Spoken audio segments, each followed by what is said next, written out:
guys? Welcome to BDA Boxing, the boxing debate arena. This is your host, King Bucho. BDA is at his Bible studies, so he won't be able to make it.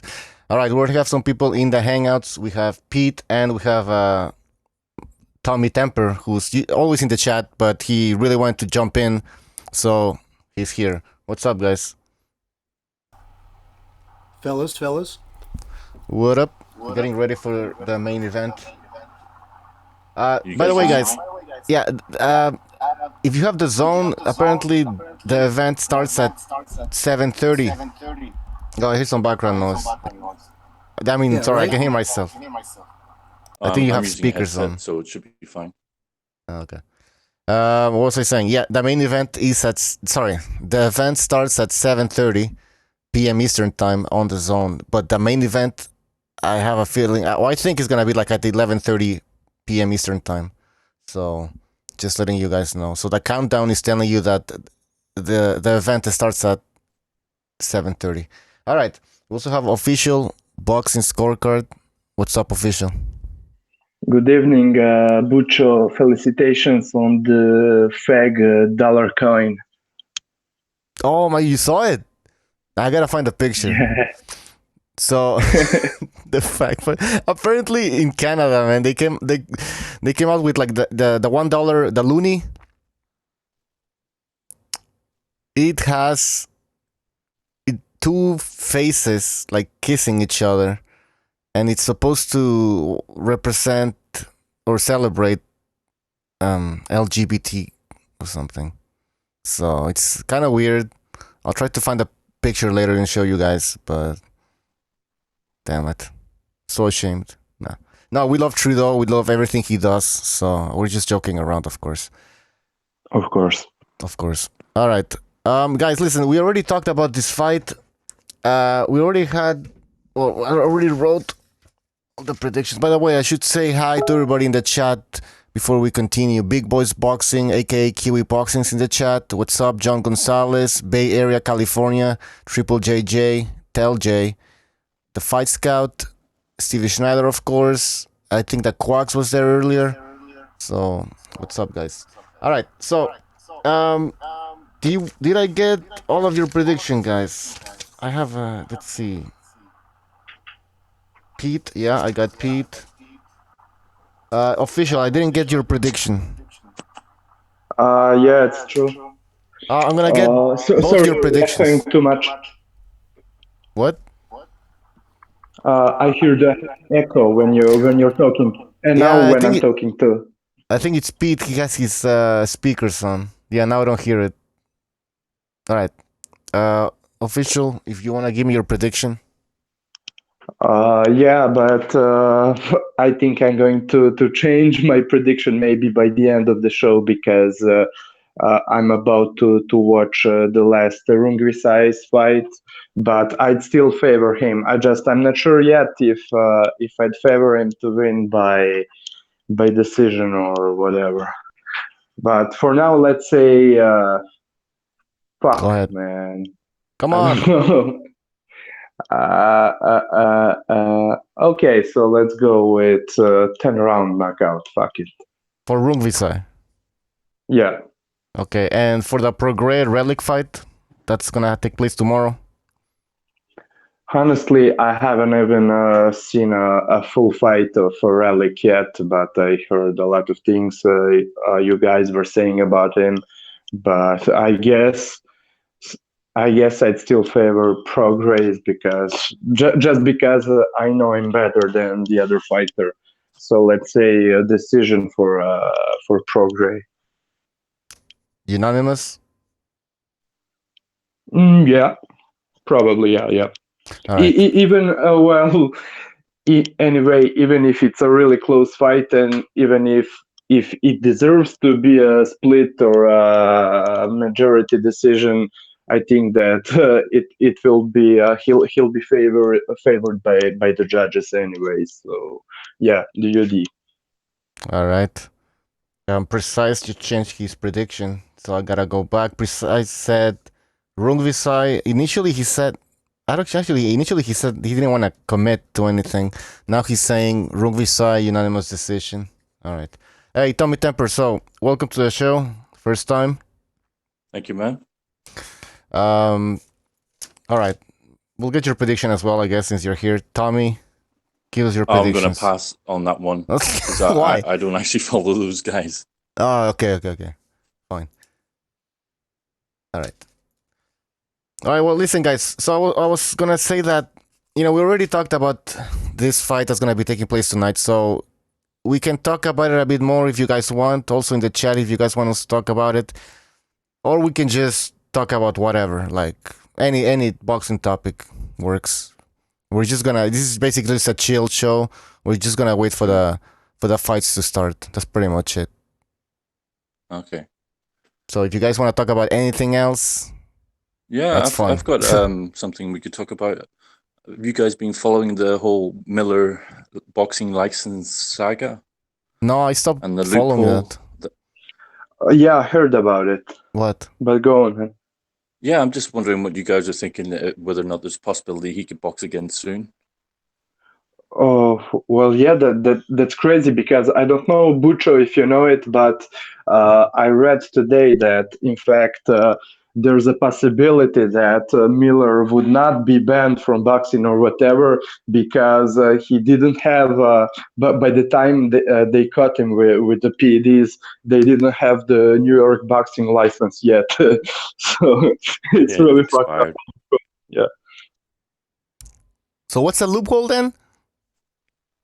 Well, the loophole is what they're saying is because he didn't have a license, they can't enforce anything. But the thing is, he needs to get a license somewhere else.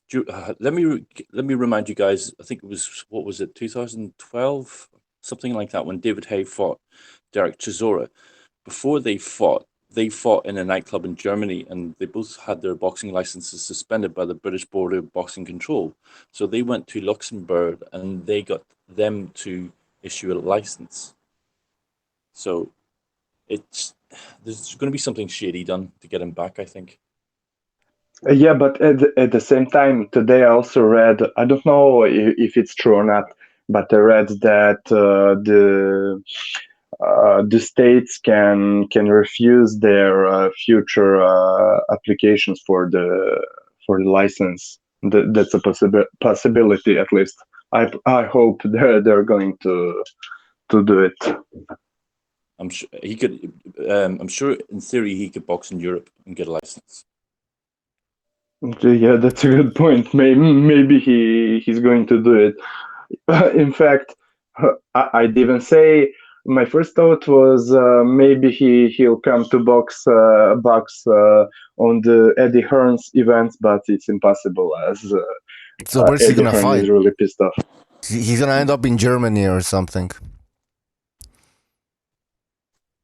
Well, because who's gonna wanna hire this guy or work with him? Like Eddie Hearn is probably pissed off at this guy, so I don't think he's gonna wanna work with Miller again. I mean, not one, but three.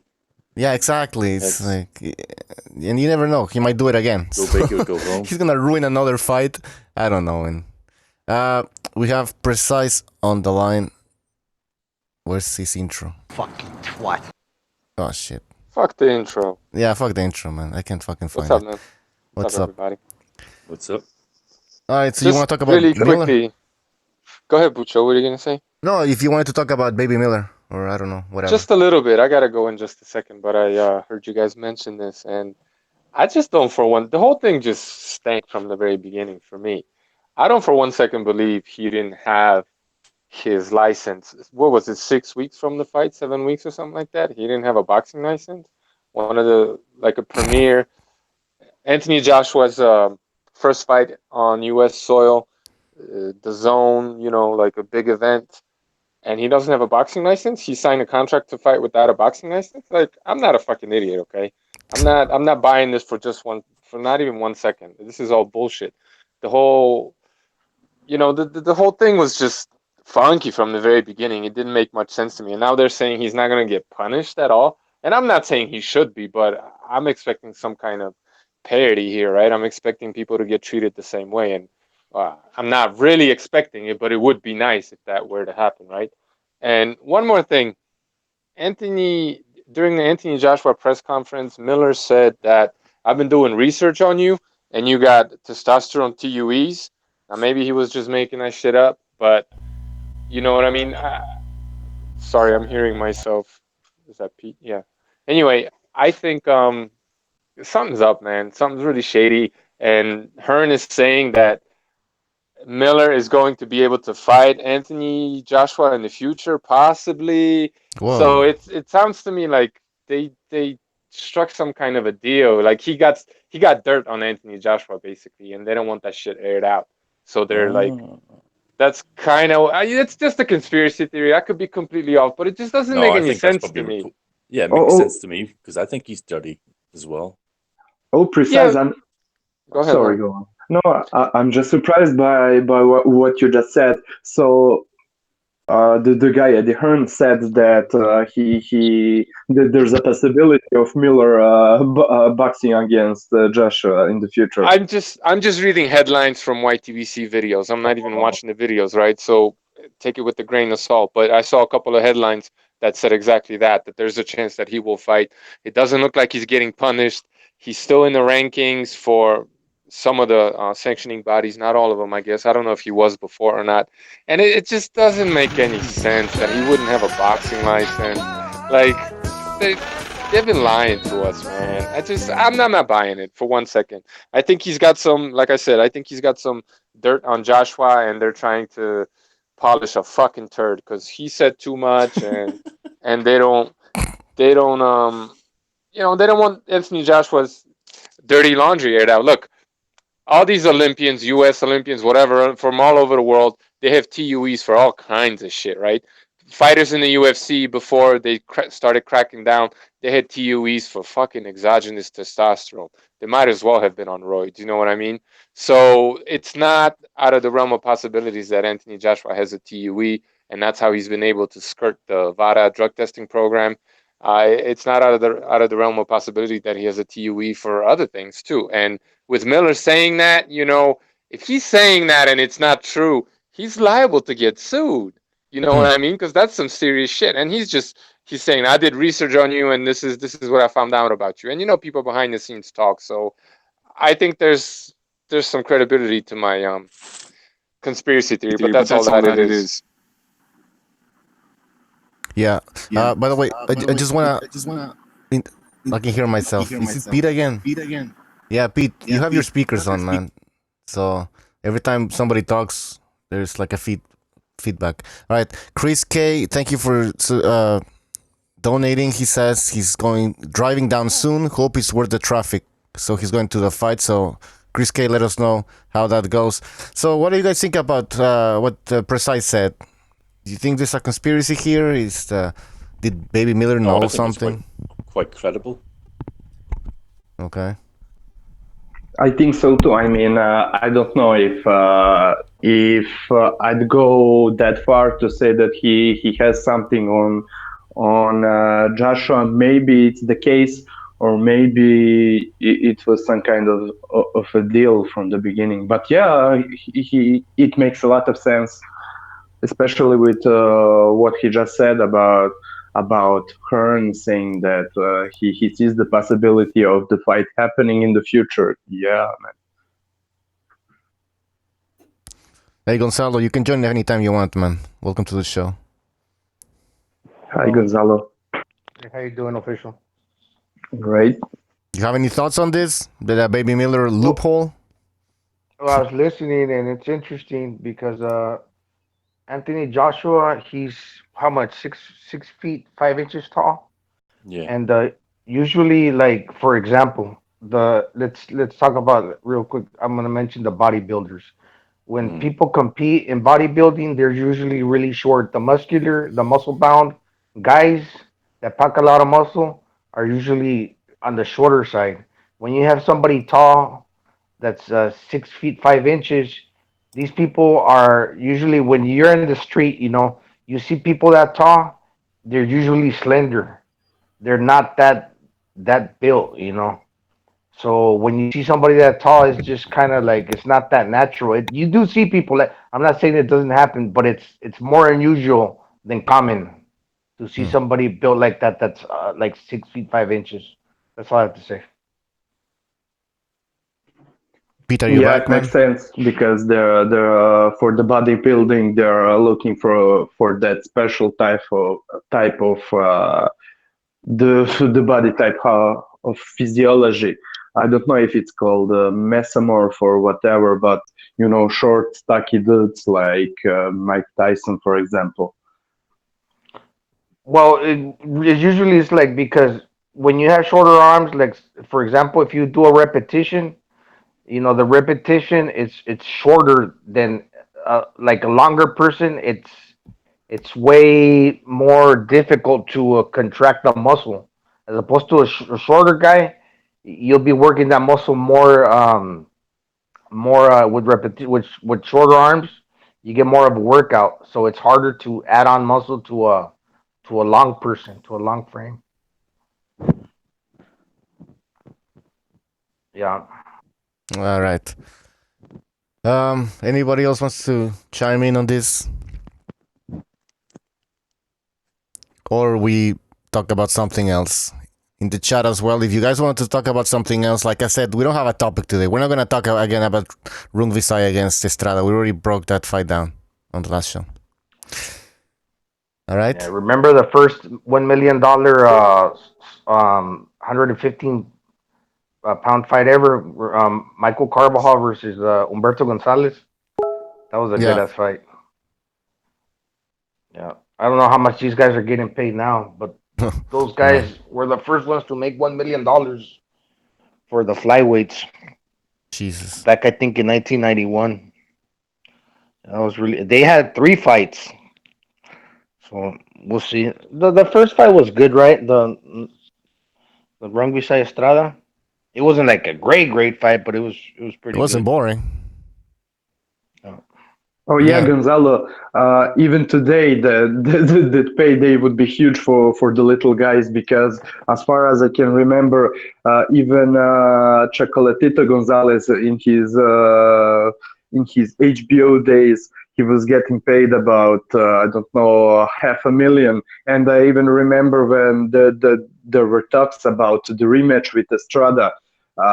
He was saying that he wanted to get paid $1 million for that fight, and some boxing fans were saying that he's ducking because it would be too much money for one single flyweight to get paid.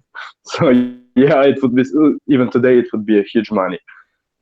Hey, by the way, Rasclot Yeah. in the chat is saying that I get accused of being on roids just because I look like a demigod. It's genetics. And then he says, prove me how AJ is juicing, you clowns. Well, it's true. I mean, there isn't proof, I guess. He hasn't been caught, correct? Well, how much weight did he put on in that year? Was it 20 pounds of muscle, 30 pounds of muscle? I think so. Well, which year? Oh, it was about, what, 5 years ago? Oh. Then he started losing. Someone did a video on it. Okay. I think it was just after he turned professional. So what do you Yeah, think there's a about... picture out there where he looks really. Yeah, I gaunt. remember But there's a also, bunch, man. his weight is documented as well. I mean, and he put on a serious amount of weight. Well, yeah. And, His abs looks insane, man. For 20 well, let's find out. I don't know, man. Good They don't point, look man. real. All the red flags are there, man. All the red flags are there, or most of them anyway. Is he on something? I mean, come on, man. Let's not play any games. He was a skinny basketball player type of. He had that type of physique in the amateurs, and then he put on at least 20. I think more than that because he got all the way up to like 260 almost, didn't he? Yeah, Yeah. but within Yes. a period of say 12 months, 265. what was the maximum weight gain that he did? Or I whatever can't really period it speak was? on that. I can't really speak on that. But if it is 20 pounds, and he didn't have like that bulking stage, then how the fuck did he do that, right? Like bodybuilders, even with PEDs, they get fat while they're putting on muscle, right? Because they need the fat to support that muscle, and then they lean out. This guy was always in fighting shape. So how is he putting all this weight on? Especially, and what Gonzalo was saying about his body type, it's a lot more difficult generally for these tall, lanky dudes to put on that kind of mass. You know what I mean? And he's got the HGH gut. It's suspect. He's probably on it. I mean, come on, man. Fucking Big Could it be Baby Miller is genetics? on this shit. Joshua's not gonna be on it. Well, let's see if Joshua's hair grows anymore like Pacquiao's did. I That's mean, true. yeah, it's It's different with heavyweights too. They're not constrained by that. By a weight class. Joshua looks like a fucking bodybuilder.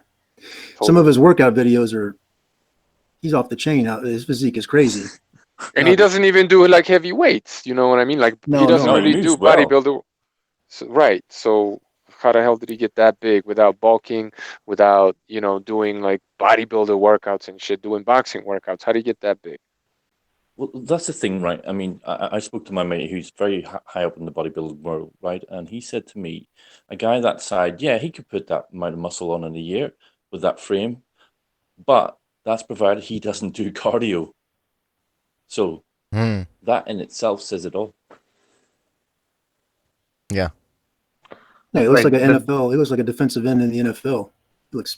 I've seen him lifting before. I've seen him doing deadlifts and squatting before, but obviously it doesn't help you. He's made a conscious effort to trim some of that down recently in the last, I don't know what, maybe 2-3 fights. It seemed to me like he was trying to lose a little bit of that Came bulk. in light You know for what I the mean? Parker fight, didn't he? Say again. Did he come in a bit light for the Joseph Parker fight? Yeah. Lighter. He a bit. Yeah. I don't remember how much it was. And like when you look at guys that are his size, like someone like Klitschko or someone like Joe Joyce, and look, I'm not saying they've never done anything either. I'm not saying that at all because they probably have. Everybody's on steroids. Right. But, Joshua is on that like different types of drugs probably, like HGH, judging by the gut.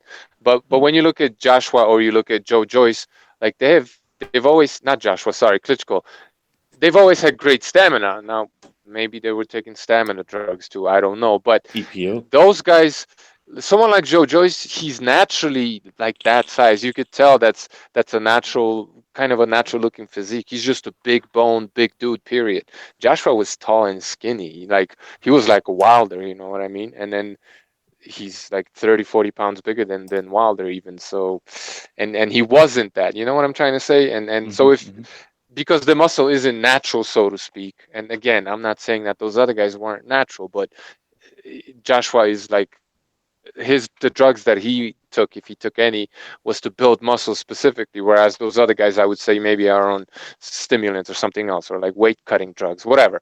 Anyway, because the muscle isn't natural, his frame is not able to support that muscle as well as someone like Klitschko or Joe Joyce, which is probably why he has poor stamina also. I don't know. Yeah, like I would agree with that. Yeah. Well, like Precise says, the signs are there. I mean, it's either all the signs that we just mentioned over here, or it's just genetics. You know what I mean? Like, okay, you choose, you decide. Yeah, it happens but it's more rare for somebody that tall to be like that natural. That could explain why he's kind of robotic as well. Why?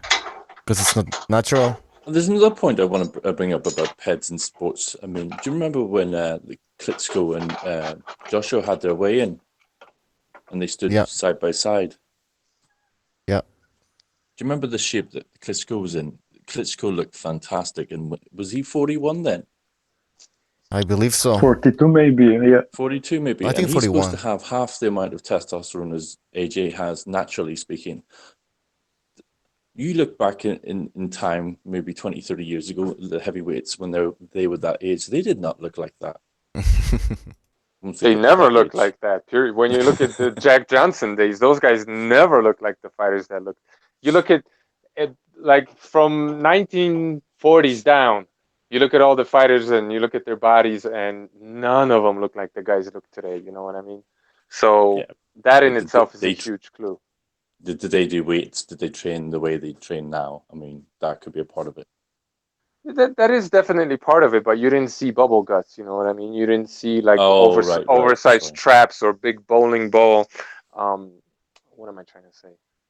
not lats, but shoulders. Traps? You know, like those big round shoulders. You didn't see that type of stuff. You know what I mean? And you didn't see like really low body fat percentage either. And it's, I don't know, man. It's definitely it has a lot to do with everything, but drugs are definitely a big part of it, right? Oh yeah. All right. Do you guys want to keep talking about this or anything else? What's in the news? Have you talked about Joshua's offer to Ortiz? Because it appears that he refused $5 million and asked for 10. Yeah. And now they're saying, the manager or whatever, that they made a mistake, that they refused the 5 million because they wanted to get more, and they ended up getting nothing. Did you read that? I wanted to say something about this too. It's kind of on topic. Joe Joyce is over there crying that they never gave him a call. They never considered him for the fight, and he'd be willing to step in. And to me, it's like, well, why not? Why not Joe Joyce? I mean, I understand it'd be better to have someone like Ortiz who fought in New York already, or even an American. But if they're not available, then what's wrong with Joe Joyce? I mean, he looks good on the poster, right? He looks the same size. It's gonna sell. Maybe they're Why waiting not Joe for. Joyce? Too dangerous. Yeah. Maybe they have that fight planned like later on, and they want more like a showcase fight. I mean, maybe Joe Joyce is much more dangerous than Old Man Ortiz or any other fighter. Yeah, but just the point I'm trying to make is that they're not willing to fight everybody. You know what I mean? Oh no, of course not. No, especially Yeah, in this fight. that's all I'm saying. No, you're right. Absolutely. Yeah, Frank Warren responded, said he would be willing to accept that fight, but it's more improbable that they would offer it to him since he's not an American, but that they would accept it.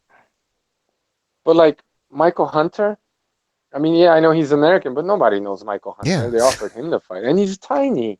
And if anybody needs seasoning, and if anybody's getting better at the heavyweight division, it's going to be someone like Michael Hunter, who's young, who just stepped up in weight, and I think actually he can be a threat to someone like Joshua, especially because he will move like Povetkin better than Povetkin. He's faster than Povetkin. He has longer arms, like he's slicker. So, but they want to pick him green. You know what I mean? And I could understand that, but don't go running around saying, "Oh, these people are ducking me, this and that," when you're not willing to fight everybody either. That's all I'm saying. You know what I mean? Yeah, Michael Hunter's also from New York. Wouldn't the Kaunaki guy be from New York as well, since he used to train with Baby Miller? Yeah, but he wasn't ready for some reason. He couldn't take the fight. I don't know why. He should have, but what are you gonna do? But they're not offering the fight to guys that are considered a threat, like a legit threat. They're kind of cherry picking, and I can understand why, but at the same time, if you're really struggling to find opponents, and I already said I don't believe that they are. I think they've already had like somebody waiting in the wings, like all promoters do, right? Like a backup plan, just like what happened with Donaire, right? They have this Stefan guy. Like, well, where did he come from? He was always there from the beginning. They have alternates. They always do. So the whole thing's just shady, man. And Joshua's cherry picking a little bit, in my opinion. Yeah. Well, I agree with that. So is Ortiz from the PBC? Luis Ortiz? Yeah. Well, I don't know how it works. I know he's promoter. Not officially, I think. He's co-promoted. Co-promoted. He's Yeah, got that's the word. He's for life attached to those fucking Cuban gangsters, just like Rigondia and Caribe Promotions. Yeah. Somebody No, that Caribe. paid for the boat to get him off the island. Like Okay. you're indebted to those people for life. They're like the coyoteros in Mexico. Yeah, similar to maybe like Alex Beltran for the Munguia and the Mexican guy from Tijuana. They bring him over to Oscar de la Hoya and like the middleman. Yeah. Yeah. we're having the chat here. John Gonzalez says Rasclot, he's training with Memo. Who's training with Memo? What else do we have here in the podcast? Castellano says, all right, I don't know what he's saying. I don't know what you guys are talking about here. Yeah. So I guess Chino Maidana gave it up, right? Yeah, I heard that Maidana, I don't know if this is true, but he went to the Mayweather gym and then he saw, what was happening in the gym, people sparring and shit, and he's like, you know what, I can't do this anymore. And he decided to retire again. It looked like his body wasn't. I mean, they had this calendar where he was supposed to make 147, and I don't think his body was responding. Like he still looked really big in those interviews that he posted when he was heading back to Argentina. I don't think he would ever got down to even 154 would have been hard. His neck was really big, right? Official? Yeah, it's true. And you could also see in his recent pics that he lost a lot of weight, but you see on his stomach a lot of dead skin. It's a sign that he lost too much fat too quickly, man. And it would be a hell for him, no doubt. Yeah, with his fighting style, it wasn't going to end up well, right? Of course, and the fight was scheduled for the July. I mean, June or July, so it would be 2 months, but he had about 40 more pounds to go, so he would basically spend months of his training only to lose weight, not on his boxing skills. Well, listen, I didn't want to see Maidana back, so there was no point anyways. Yeah. You know what I mean?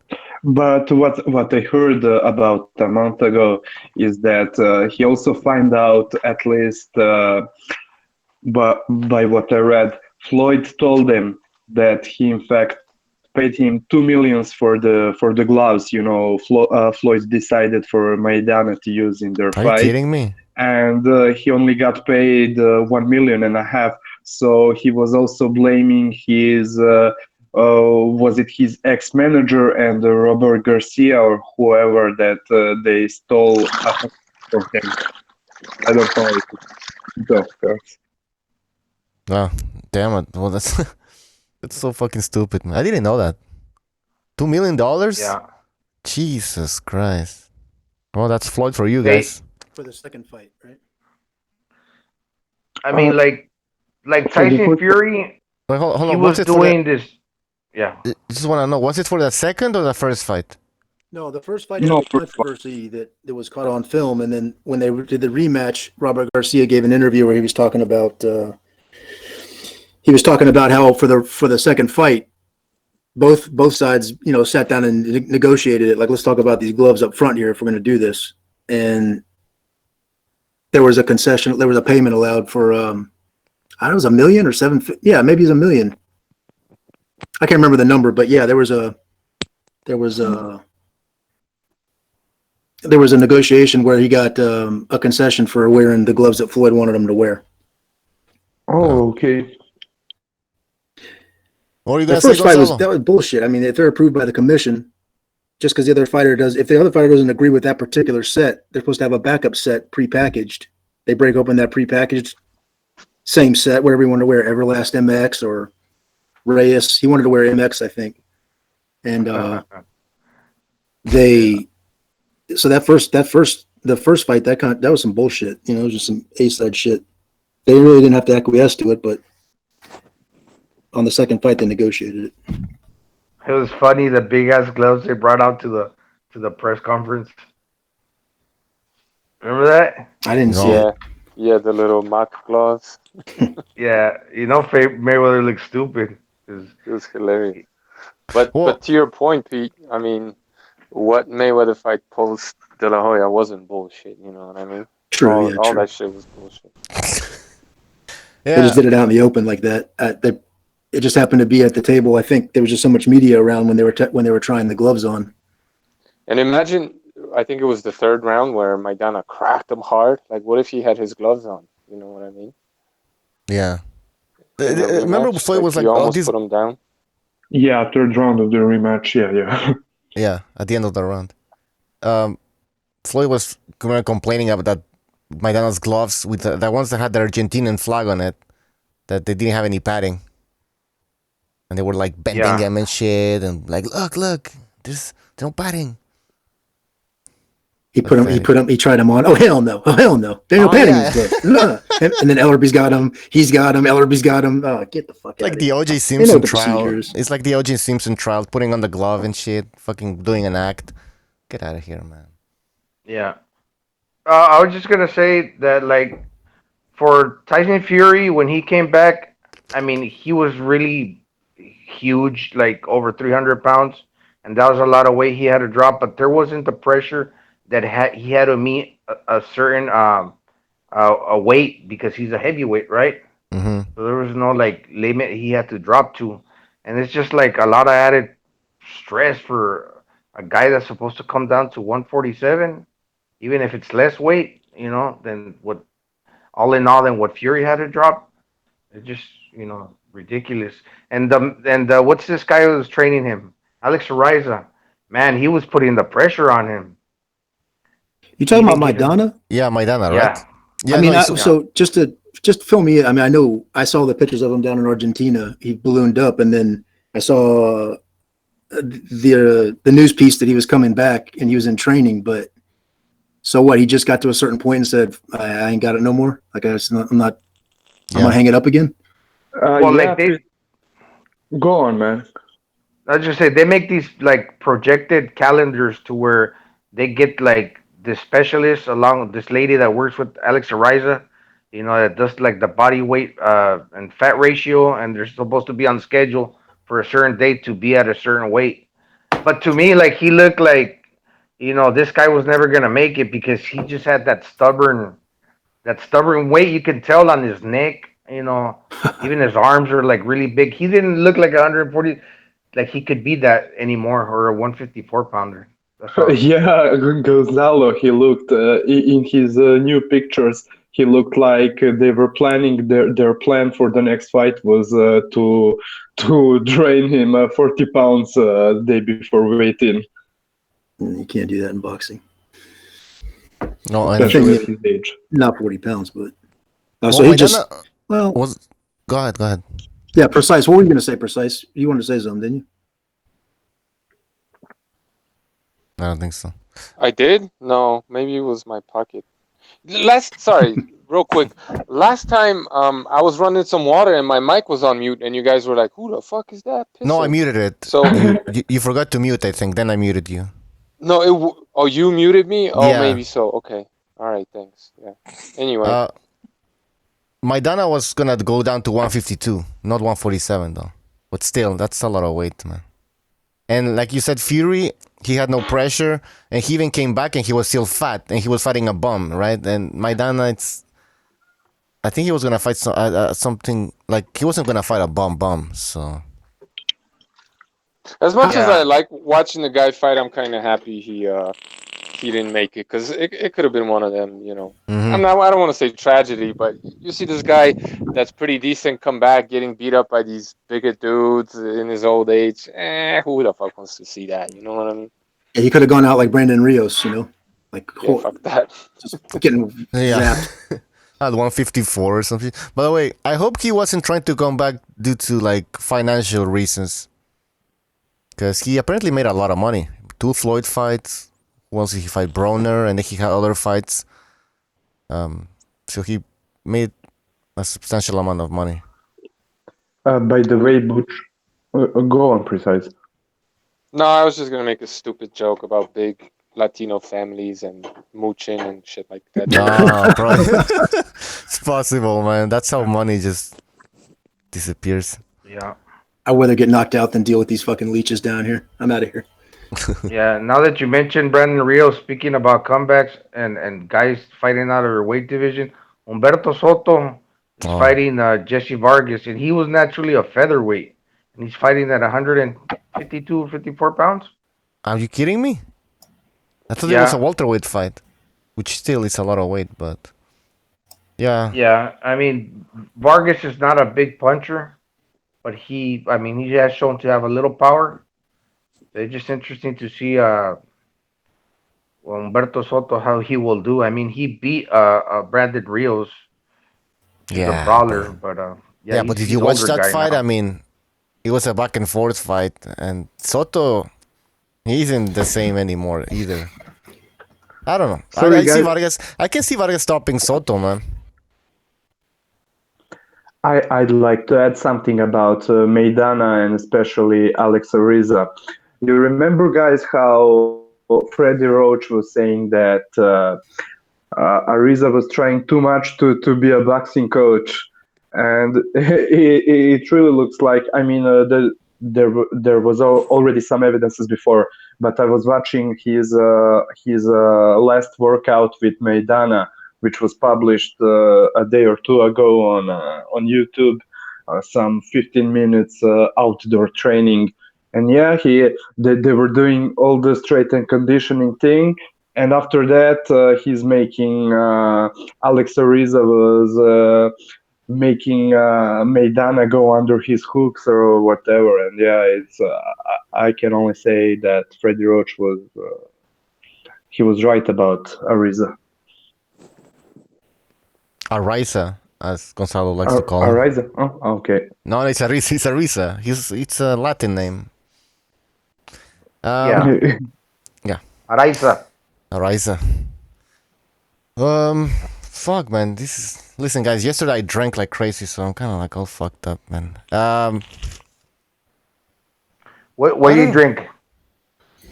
I drank everything, man. I was. You know, I saw something on Google about Conor McGregor that his brand of whiskey is like he's selling a lot of it. You know, like he's made over a million.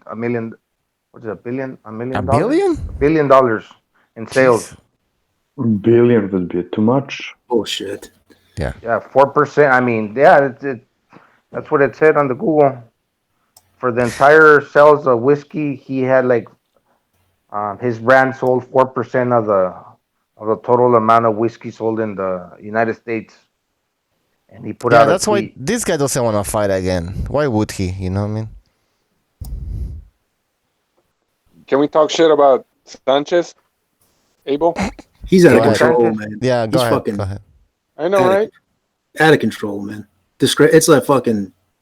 It's like a damn reality show bickering, man. He's ridiculous. Well, Go ahead. what do you guys agree that a train when a fighter makes it to like the super high paydays that he shouldn't pay his trainer the 10%?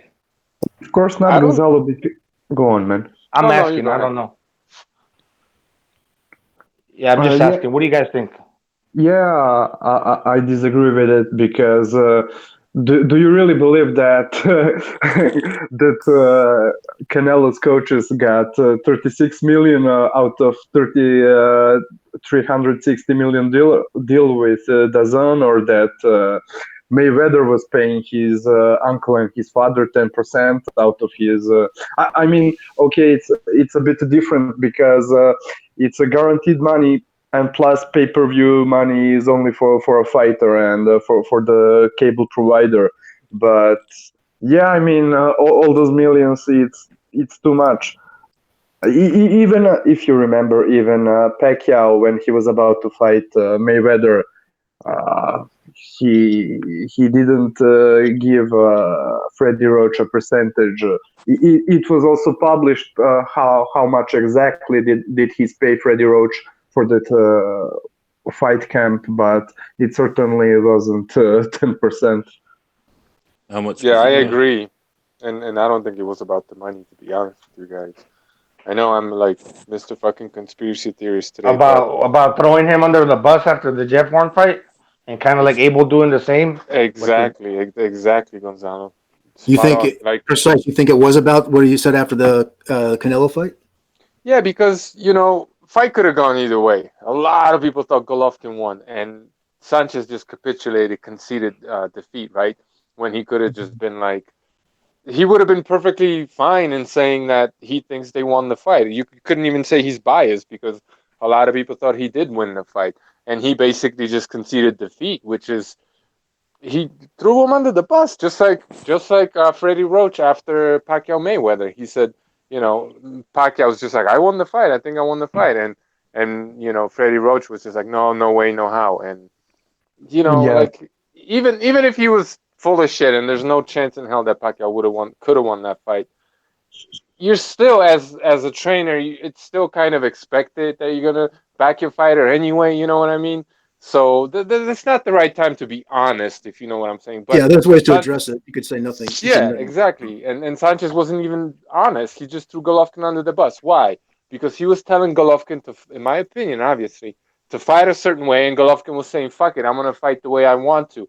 And what I saw in that fight was Golovkin going between what Sanchez was telling him to do and what I thought as I said, going into that fight, how he should have fought Canelo, and he was trying to box him also. So he was like stuck between game plans, not really listening to his coach, and I think Sanchez was pissed off about that and threw him under the bus after the fight. And then maybe Triple G said, I'm instead of like beefing about that, I'm gonna give him an excuse to basically quit. You know what I mean? I'm gonna find a reason for him to just not be happy with me, so he goes on his merry way because I don't want to be with him anymore anyway. So let him make it about the money because I don't want to, discuss the details.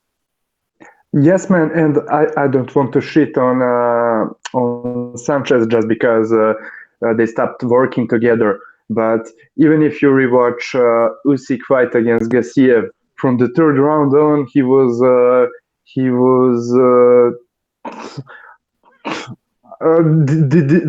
did you hear what he was talking in between the rounds to Gassiev? Like from the third round on, he was like, "Do you want to fight or go home or whatever?" He was just speaking to him like he was a piece of shit.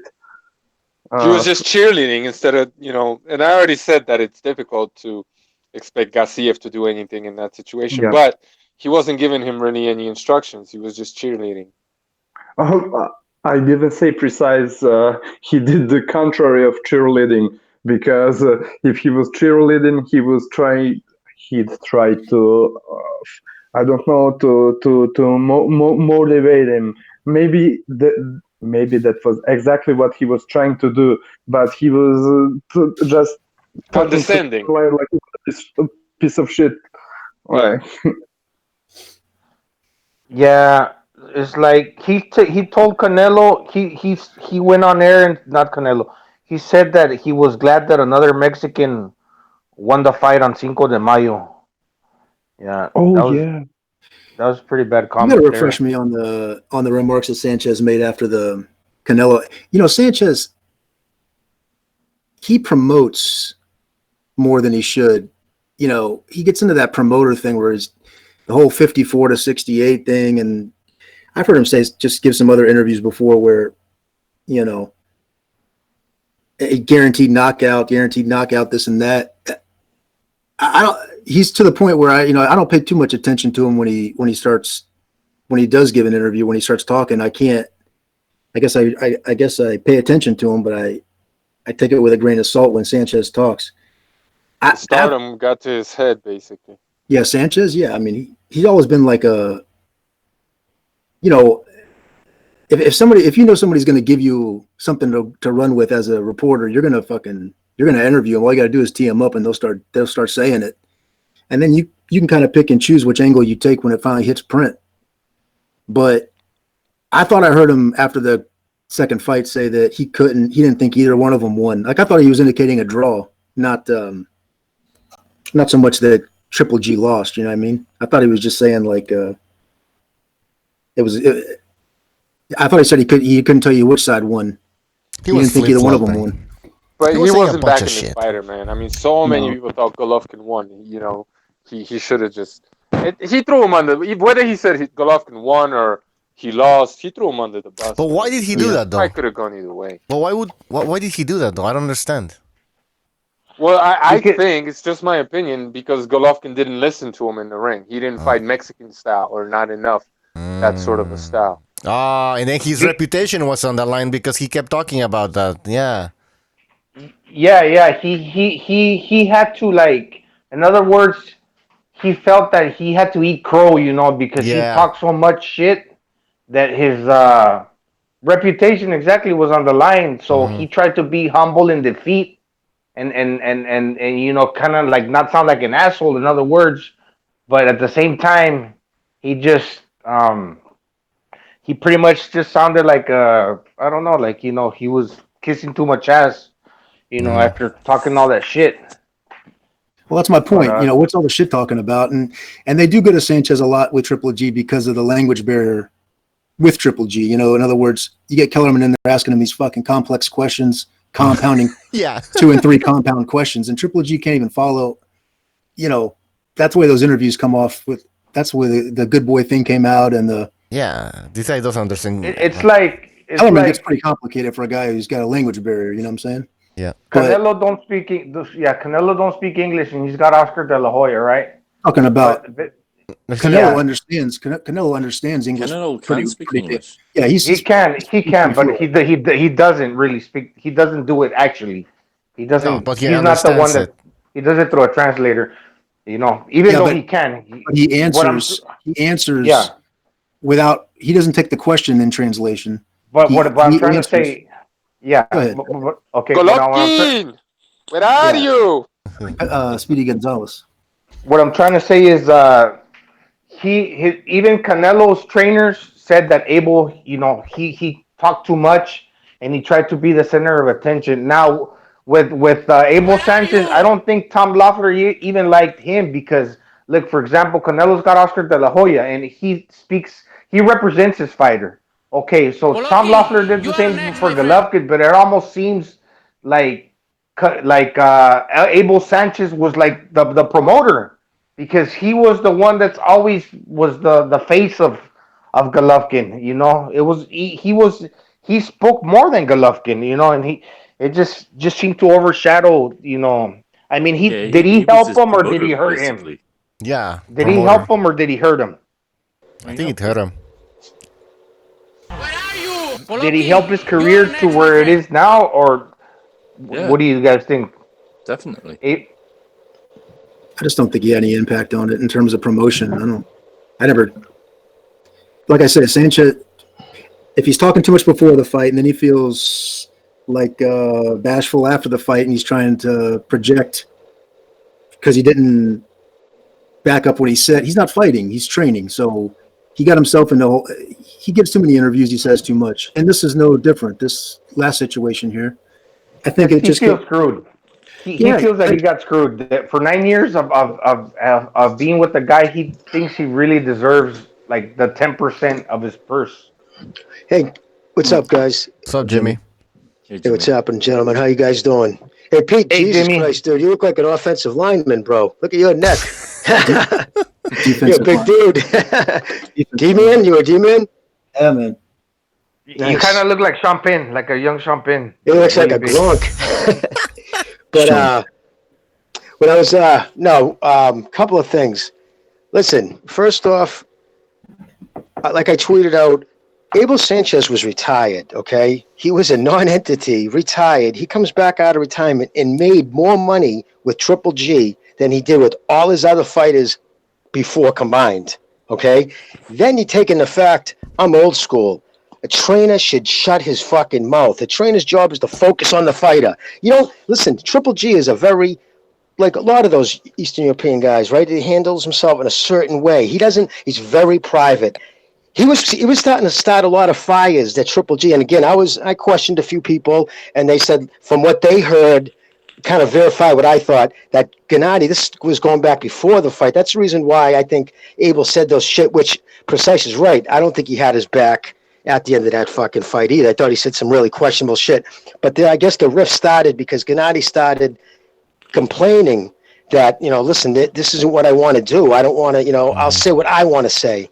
And sometimes you can't help it, right? It's human nature, man. People are driven by their insecurities. And fucking Abel Sanchez liked being the man. He liked the microphone in his face, okay? And he was taking away the thing. All right, now you take that. Now let's look at the new contract. Okay, he's already made millions of dollars off Triple G. And now he's trying to paint Triple G as like some kind of cheap fuck, like it's such a low blow. Because under the new DAZN agreement, right, the new fucking pay scale, If he was to continue to pay on that original fucking contract he had with Sanchez on the new deal, Sanchez would have been getting obscene money.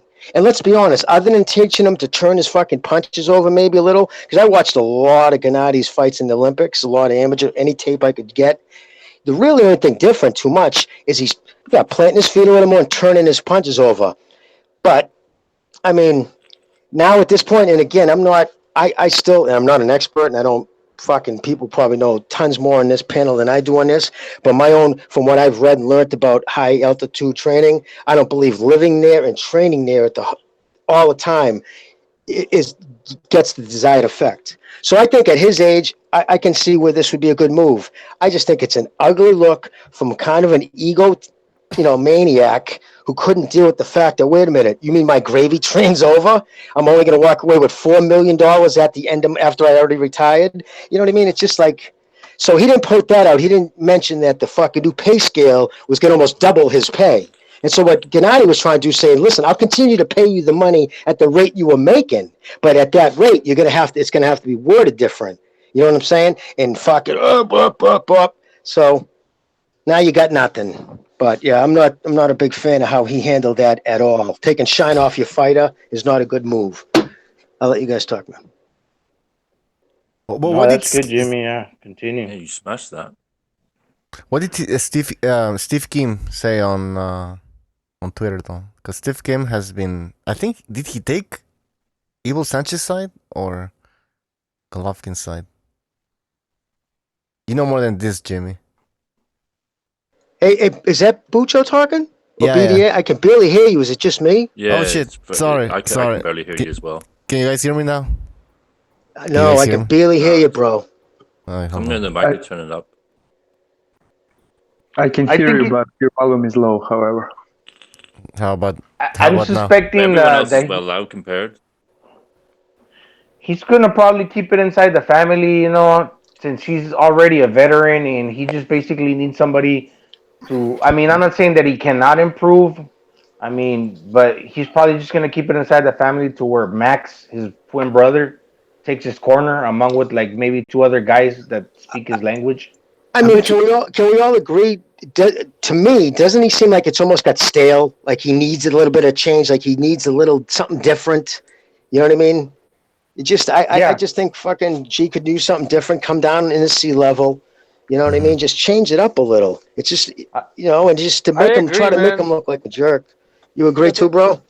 Yeah, they had their little run and it was successful, and it didn't get Golovkin quite to where he wanted to be. So why not change it up? They reached their ceiling, I think, and Agreed. like Could have remained friends. And they could have remained friends, right? Because he tried to leave graciously. I mean, Gennady went out the door with nothing but compliments.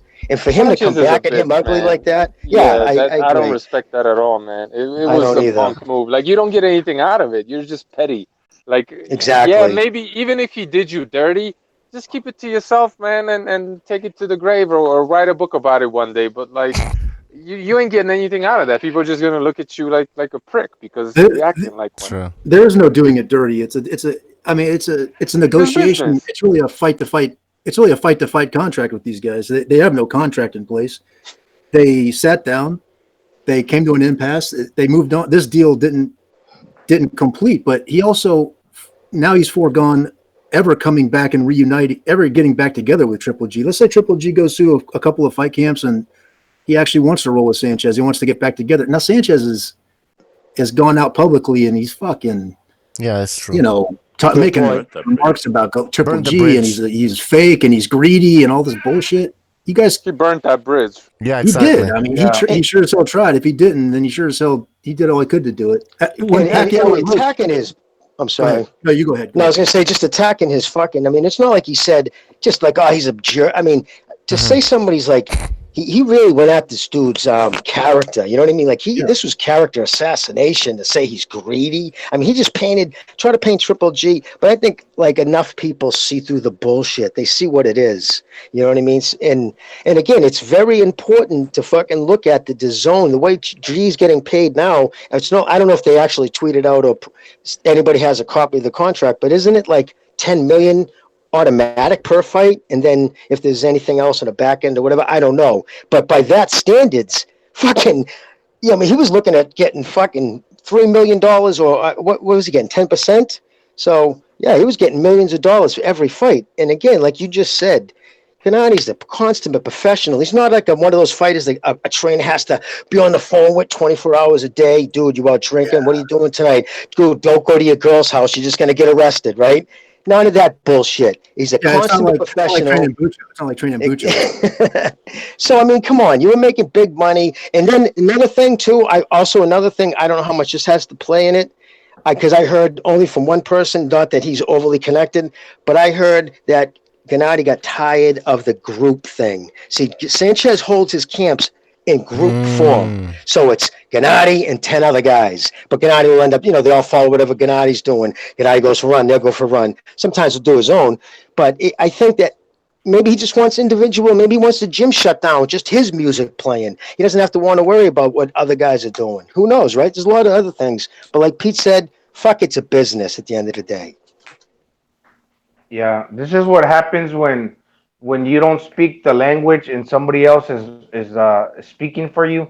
I think that maybe Abel Sanchez undermined Golovkin's like, not just because he can't speak, but you just got to go. You could kind of see that maybe like his abilities to be somebody. Golovkin's his own man. Even though he doesn't speak, he understands very well.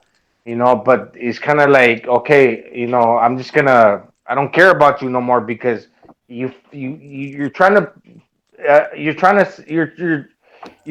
like impose your conditions, but who's to say that you're the one that really decides? It's almost like Abel Sanchez is thinking, well, you get this contract, my word, it also counts to decide in your career what you should do and what you should not do. I mean, but Golovkin's his own man, right? Even though he doesn't speak the language, maybe Abel Sanchez's mind kind of like undermined his ability as a man, because he can't speak for himself. But don't be fooled just because you don't speak the language, that a man cannot make his own decisions and and stick to those. It's just like Abel Sanchez almost took the role of, I'm your father, I'm your, I decide for you, I run your life. Yeah. It doesn't work out like that, because That's how it seemed. is also a man, Yeah, that's how it seemed. Like he was the father and everything. He would speak for his little kid or something. Like, I don't know. That's the vibe I don't think Triple G gave a shit about any of that. These guys are in the middle of a weight cut, in these press conferences. I don't think they're even listening up there half the time when they're going through the undercards and the promoters, everybody's talking. I just think they're looking to get the fuck out of there. But the thing about Sanchez is that what I don't care for really is the kind of like the table negotiating over the media, negotiating through the media. There's no more. I guess there's no more negotiation. But I'm saying he's better served just to, like when Pacquiao and Roach split up for what was it, 1 or 2 fights. It's not really Pacquiao sitting down and making these. He's got management, and the management sits down and goes over the plan going forward, especially with a new deal being signed. So Loeffler sat down and put it to Abel, and Abel, if I recall, during he got interviewed by the LA Times. That's where a lot of this stems from. There's a big write-up in the Times. I don't know if you all saw it, the LA Times. Let me find it. I'm gonna go on mute for a second. You could tell that Golovkin at first it was cool, with Abel Sanchez, but after a while, you could even see him turning, like wondering to himself, what is this fucking guy always talking so much, or what is he saying? Like, do you remember the last? Remember the build up to the Canelo fight, this last Canelo fight? I said that. Remember, I said that I was told how Gennady, and then Steve Kim wrote about, a bunch of people wrote about how aggravated he seemed up there during this camp. Like he was very quiet. In fact, he was even being bitchy about the media. At one point, he stopped training and he walked away, and everybody's like, "What's going on?" And he went to, remember I said that he was going to go for a run, and he was pissed that the media was following him. He was never like that before. He was always jovial. You know what I mean? Yeah. You're talking about Golovkin? Yes. At this last camp, they wrote about how he was very angry and at one point stormed away because he didn't want the media following him. But just a total different, the way he was handling himself. And everybody, of course, was trying to say, oh, he's just so focused I think now, looking back and seeing what's going on now, I think he was getting tired of the fucking media circus that You Abel know was what it always is, inviting a Jimmy? ton of people up there. You know what it is? He had this dream, right? And he always talked about it, getting all the belts, yada yada. And after they robbed him like that against Canelo, obviously, in the second fight, debatable. I think he switched, man. He's just a ruthless businessman now. He ain't about that, glory, all that other shit. Now it's just strictly business. Let me get paid because this is. I think he's disillusioned now. He realized Yeah. what boxing really is, how dirty it is. He got to see the dark side, and now he's not even trying to speak any English. He's just like he's very business-like. No more smiling, no more none of that shit. Just pay me my fucking money. I'm gonna go fight, and I'm getting ready to just peace out this fucking bitch because it's just a dirty business, man. That's Yeah, that's I that's don't. the impression I get. But wait, let's get recognizing here. Recognize, are you there? Probably not. But that's a good point, precise what you just said, too. That's another good point, everything you just said there. I think I that has a always want. factor in it. Yeah, I kind of wondered, guys, what happened to his body punching? I can't. I don't completely buy it that just because he fought Well, Canelo, he wasn't throwing body punches, or is he gonna throw body punches now? I mean, don't you guys think that maybe Abel Sanchez's job as a trainer wasn't that great? it had to do with Canelo, I think. Well, look what he's done. Every time I see him, he's been on a bunch of times, Showtime, even HBO After Dark. He's been on a bunch of fights. And I think maybe it's just the ones that I caught, but I think he's 3-2. 3-5. Like he's lost a bunch. It's like every time he's training somebody else, it's the kid comes up short. But maybe it was just lucky. You mentioned he was retired before. Yeah, he was done. His place was. They were using. He was leasing out some of his camp. I mean, like the because it's his house. He lives up there with his family and whatnot. So it becomes a very you got to come up there and stay. And it's a very. He runs it a very And again, Gennady had just got here in 2011. He was just psyched to have anybody remember. He was trying desperately just to get noticed. So so he had Terry Norris at one time. And I think he was just so again in the beginning everything was good, but what Precise just said is so true. It's the disillusionment of everything, and then the fact that I don't think there was any adjustments. I don't remember him calling for me any adjustments during those fights. It started even with Jacobs after I went home because I was at the fight live, so obviously I didn't hear it. But when I watched the replay, there was a bunch of things in my head I thought he could try to do, but I never heard Sanchez mention it. So I don't know. I see a total communication gap in that corner between those two. I mean, Triple G's looking over his shoulder, looking past him. On the other hand, I thought that Jacob's trainer, what the fuck is his name? I cannot remember his name lately. What was Rozier? Yeah, Rozier. Yep, Rozier. I thought he did a great job with that fight. Talking to Danny, I thought he gave him the best chance he could in that fight. Although I'm not a big fan of him personally, I think he does a real good job with that people fight. in the corner. Yeah, I think he if you watch him talk to all his fighters, very focused. He's not a yeller. Says It the right looks like he things. wears makeup, man. Something's off about that dude. Rozier Rozier does? Yeah, something's around his eyes, right? I thought it was me. Yeah, I think he used a little eyeliner, maybe. I don't know. Yeah, he also said he likes sewing. One of his hobbies is to sew. He likes to sew, knit. And then you hear that, and then his goddamn corner works all right, in my opinion. He was getting on Danny Jacobs about quit trying to get cute. You're trying to switch like this, and sure as shit, that's when he caught that knockdown trying to get cute and switch southpaw for no fucking reason. He's boxing a good fight. He's boxing an all right fight. Speaking of Jacobs, man, I just rewatched his fight with Suletsky. He won 3, maybe 4 rounds in that fight, man. Jacobs did. I watched it again. I mean, that's what I was like. I thought it was life and death, and everybody's like, "Nah, dude." I was like, maybe I'm being biased. No, dude. The commentary, I give Jacobs this. His punches were harder, but he wasn't really landing that well. And Suletsky was landing 3-1 in some of these rounds. He was schooling Jacobs. And I was watching that fight, and I'm like, Canelo's gonna run through this dude, man. Canelo's gonna look like $1 million against this. I think Jacobs is on the slide, man. He's looked like shit ever since that Triple G. He hasn't looked like that before or since that fight. And then Canelo's gonna put that rehydration clause on him. Oh. I think we got a knockout coming, guys. I'm just Yeah. saying. I'm gonna. He's put gonna get Can you knocked guys hear out, me, I by the way? believe, too, like around the 9th round. But I you know, agree, this too. is I the think he's thing. gonna stop him. Yeah, this is the thing. The Rosier, his trainer's gonna give him advice to run. He's already put it out there that Canelo has a problem with movers, so you can already see that they're going that route. He's gonna try Hey, to do guys, the same thing that Lara did. You know. can you guys hear me? Well, Can you guys hear no, me? it's same for me, bro. Same. Sorry. Okay. Yeah, I can barely hear you. Ah, the fuck. All right. What By the way, changed, Bucho? huh? I don't know what the hell I What did. changed? I don't You're know. like me. You're clicking all the buttons at once. I'm screaming at my secretary yesterday to It's get like you're this really far away, but microphone set up. Okay. But listen, let me read this. I don't know if you guys can see this, the screen sharing that I'm doing here on the Hangout, but this is the LA Times article, which I think is the basis of where all these secondary the boxing media is coming from. I think they're taking it from this article in the Los Angeles Times, LA Times, excuse me. He says, and again, you know, you look at boxing scene or something like that, and they can kind of pick and choose out of this.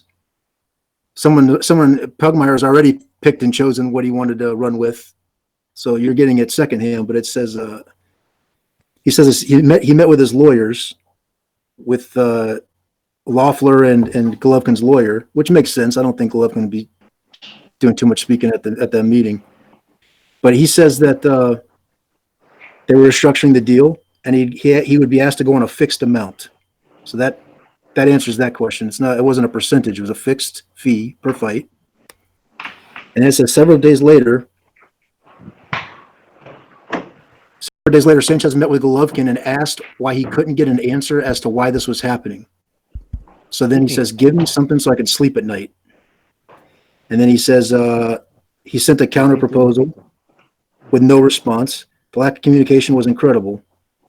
Then his brother Max came up to Big Bear Tuesday night and said, "We're done," and they wrapped it up. So it's kind of like, you know, it's not like Triple G just left because he wanted a new trainer or he was unhappy with Sanchez. He sat down and looked at this deal just like any other deal he would when his income's going to change like that. But you see the way Sanchez talks about it in the media with like boxing media, he's given like a quarter of the story here. You know what I'm saying? he's being a little bitch. He's saying on a video interview, he said he was talking about he was due to make a fifth. He was due to make 1/5 of what I was making before. Let me find it.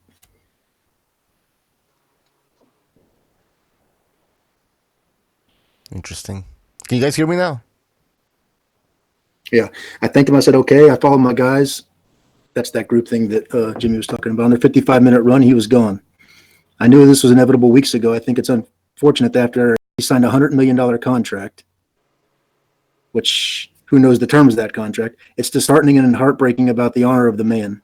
I never try to sugarcoat anything, and I always expect the same of everyone. So it's kind of like, you know, the way Sanchez sets it up in the media about loyalty and he's greedy. He sat down and tried to negotiate a deal, and they couldn't come to an understanding. I don't get all the table talking, man. Does Sanchez explain what he wanted? Like, did he want the same rate? And obviously, it would be, you know, the same rate. Let's say it's 10%, or did he want more than that? What was his deal? In this article here, he says that he just sent. I'm gonna find it. Let me see if I can find another. I'm gonna find something else. He did speak about 1/5. Let's see. Big money makes people. But 1/5 percentage-wise, but in relative terms, he was probably going to get more money anyway. Or in absolute terms, he was going to get more money. Relatively speaking, the percentage probably dropped, but that's because Golovkin's pay went up so dramatically. I think. No, you're right. It's in this article. You're right. That's exactly how it is because of his percentage of pay now. Because before, I mean, I think. Well, how much was he signed for? Does anybody know the exact amount? It's $100 million, and it. How many fight deal? If he wanted 6 fight, if he wanted 1/5 of that, that's $20 million. No. I don't mean to say a fifth. Let me back up. It is all in this article. The first thing that Sanchez. It was 5%. Sorry, bro. Go ahead. But I think you were saying 1/5 of what he used to get, right? Sanchez's quote Yeah. is this: "Big money makes greedy people. It's all about money. I was given a take it or leave it offer to take 1/5 of what I was earning before. That's exactly. I did my part, did my job." So he's saying that's his words. I was given a take it or leave it offer to take a fifth. So, assuming 10% before, he's I guess alleging that he is offered what he's offered 2%. 2%. Yeah, that doesn't make sense. Stupid. No, that's bullshit. I'm sorry, that's I think he's bullshit. bullshitting, or if Golovkin did that, that's Golovkin's way of saying, "I'm done with you." But later on in the same article, he's quoted as saying, let me just scroll down. This thing's all fucked up. It says, Sanchez says that he met with Golovkin's attorney. They were restructuring things and that Sanchez would be asked to go on a fixed amount. Fixed amount, right? In other words, He's yeah, not he fucking would give agreeing with him. himself, you know what I'm saying? He's saying in one terms he's making a fifth, and then a fifth of what? You know, a fifth No, of no, Exactly. no. He's doing his own little math there, and Right. Exactly. He's being Yeah, I think slimy, he's man. bullshitting. Yeah, I He's think being he's slimy. You see what If he's I'm getting don't six like fights at $120 million, right? I mean, what? I mean, I'm not fucking great off the top of the head with math, but I mean, how much is that a fight? 20 million a fight, but I think it was 100 million, so it's something. So like okay, I'm sorry. 17. So 17 million a fight. So if he was He won at looking at 1.7. per fight. Yeah. See, come on. And then now listen.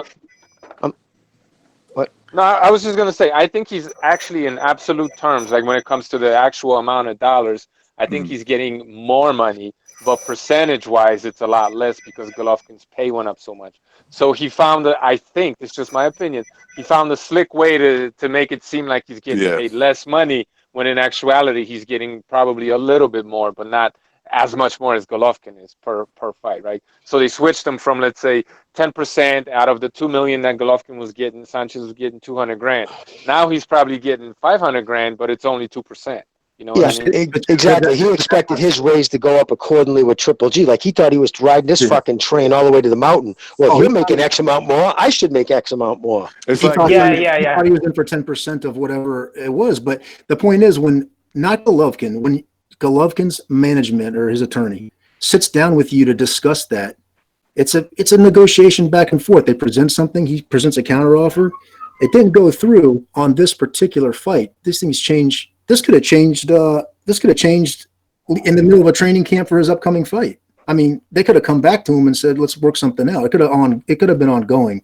The point is, I don't like the way Sanchez, number one, is just running off, and he's just running off at the mouth all over the place about nothing to do with this, and he's picking and choosing the way he's saying it. You follow me? Yeah, because I don't think he just did it to him, because when these guys are making this much money, for example, they become their own promoters.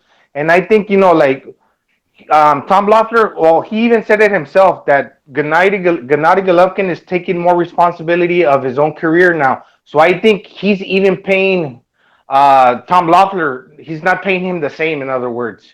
He's paying him less. They're co-promoting now.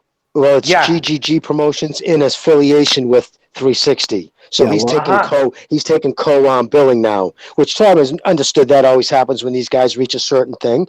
But to that fucking point, though, exactly what? I'm sorry. Finish. I'm sorry. I just cut you off. Finish what you were saying. No. That's pretty much what I just wanted to say. That he's just trying to, minimize his expenses. That's all.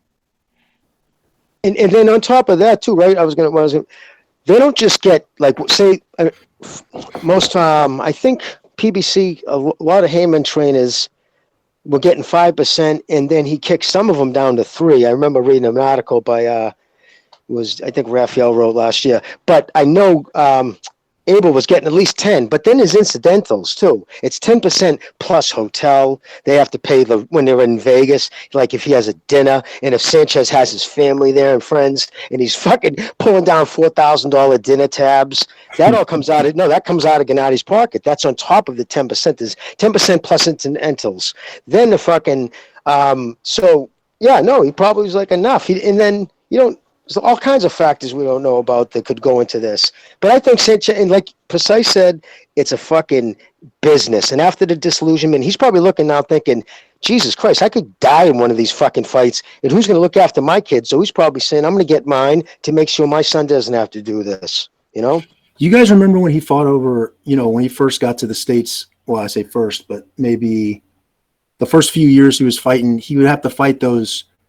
He would have to fight those fights over in like Monte Carlo. Remember these like off kind of. I remember that. Yeah. They wouldn't Yeah. He pick actually up- didn't he fight Martin Murray there? Yeah, he fought Martin Murray in Monte Carlo. He went. He was fighting under. He was fighting on HBO. That first fight was a Proska fight, right? And then he took some of his fights were not televised here, but they were during his when he was fighting on HBO. Like the Ashita fight, I think, took place. It wasn't on That HBO. was They showed it. HBO, I believe. Wasn't the Not- Ashita fight? No, it was in that No? white ring, that whatever ring they did air the Monte Carlo fight against Murray. But was Sanchez his trainer prior to the Proska fight? Sanchez came in 2011, I believe. So I don't know exactly. He was. Their first fight was, I think, Casimuma in Panama. And you're right, Pete. HBO could only give him 3 dates, and he wanted to fight 4 times a year. So he would take that odd fight in Monte Carlo. I think he fought Ishida and Murray, I think it was. Murray. Yeah. It's like fucking 100 people in that audience over there, huh? Yeah, but every one of them paid like $2 million. I know. Yeah, they're whales. There was a whale room. All It's full like of a fucking- black tie too, like tuxedos and shit over there. Like they were dressed Oh, up. But the thing about Sanchez is, I don't know if that zone $100 million for 6 fights. You're talking about that's a big contract, man. They're writing some big contracts. If that's a guaranteed per fight, or that might be structured in a way that it's not a guaranteed 100 million. Are there any details on that? Does anybody know? Well, I can only speculate, but I can't see Triple G signing any contract unless it's guaranteed. You know what I mean? Like he wouldn't have, because then nobody's going to sign an open end with his, star power. We sign an open end contract. Like I can pay you 1 million, 100 million, but if things don't go right, we're going to give you 40. I would imagine if he signed for 60, but I would see them just breaking it up. It would be financially, because that way you get the big fights and you don't get, would make a ton of money, and then fights that don't make a ton of money, it all come out in the wash at the end. When you're coming up, yes, you have to deal with this because you have no choice. You have to pay a trainer that's going to put your name on the map. And I'm not saying that Abel Sanchez didn't do anything for Triple G. He obviously did help in some regards. And you have to deal with, the promotional company because you're trying to make your name big. But when you reach the top, I mean, there's going to be changes made. It happens to everybody does it. Now with Abel Sanchez, what Triple G's probably going to do, he's just going to give him like a severance pay or something. Severance? Not like Like a severance package. You mean like something like to like step off? Give him, yeah. Like Give him some old hand wraps and a T-shirt. Maybe like when you resign from a job or something, they Give him an iWatch. Remember what happened with Miguel Cotto's trainer? Didn't he get in a fight with his uncle or something? And yeah, they were all beating on each other. Yeah, that was crazy Fucking shit Puerto going Ricans. on over there. Fucking I know, Goddamn right? Puerto Ricans. Can't trust them. I But don't trust those Puerto Ricans from Bayamon. One last thing I want to say about Sanchez. Like, I don't for 1 second believe that he went from, let's say, 200 grand to $40,000. I don't believe that for 1 second. But if that is the deal that Golovkin gave him, right? Then he's basically firing him without saying you're fired. Exactly. Yeah, but That's wait. what I was gonna say. What did Sanchez say? Well, I don't understand. I don't think he indicated a pay cut. He never indicated a net pay cut. Sanchez, in his own words, has never indicated a net reduction in his fee.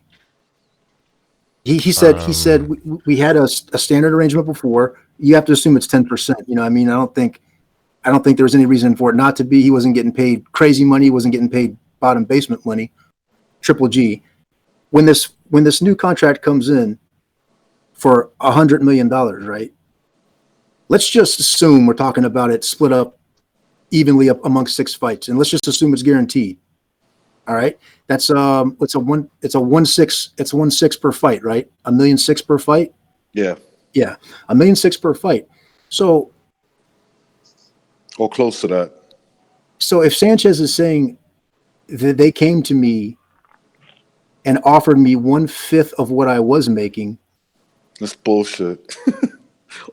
The only way it's true, we all know this, is like just using a little common sense. It's like saying, "Look, I'm done with you. You're fired."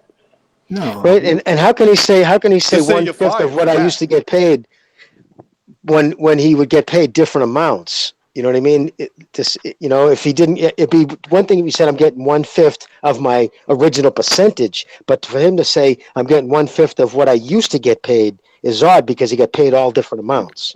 But this happens in business all the time. That sometimes the owner of the company, which would be Triple G, he gets more money, and he'll pay his workers the same amount for a certain, that happens all the time. That's exactly what I was gonna say. Like, look, I run a farm, right? And I'm paying a backhoe operator $20 an hour to make me, to level out some land, right?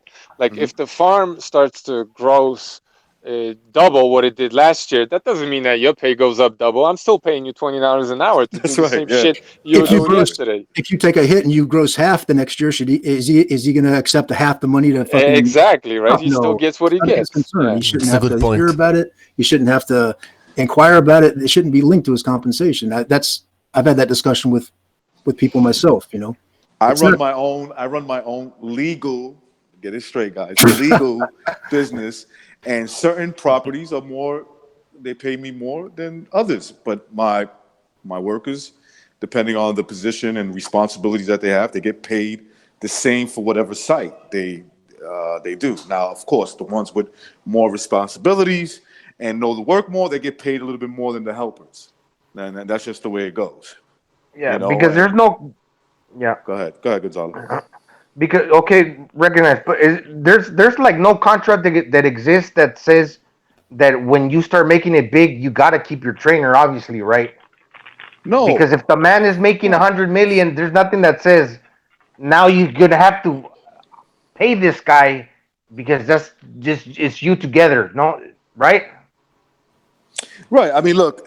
Let's say they have like a deal where they say, look, I'm going to pay you 10% of what I make, whatever contract I get or whatever I make per fight.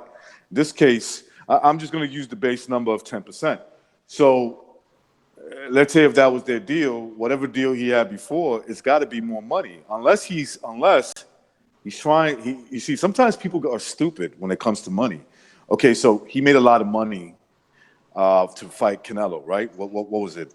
20 million, 25 million, or something like that. 40 million between the two fights, yeah.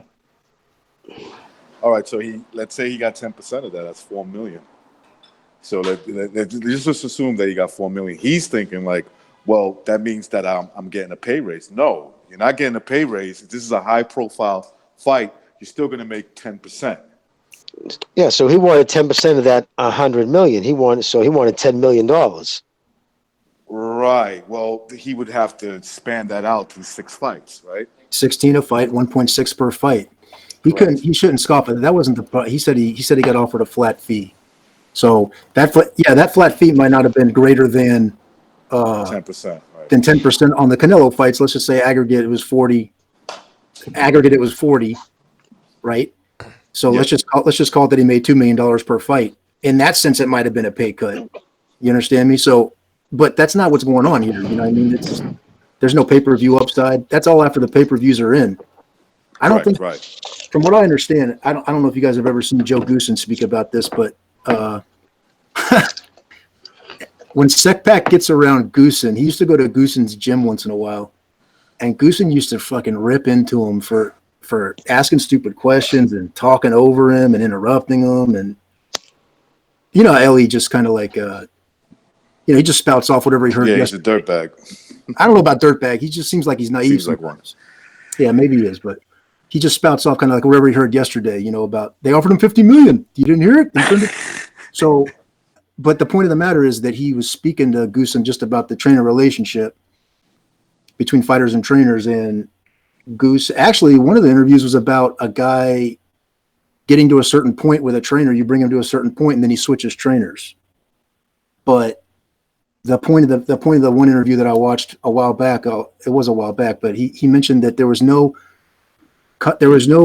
contract in place in terms of you get your check cut by the commission the night of the fight for trainers and fighters. It's not like that. It's more of like a handshake deal. It's more of an understanding between the two.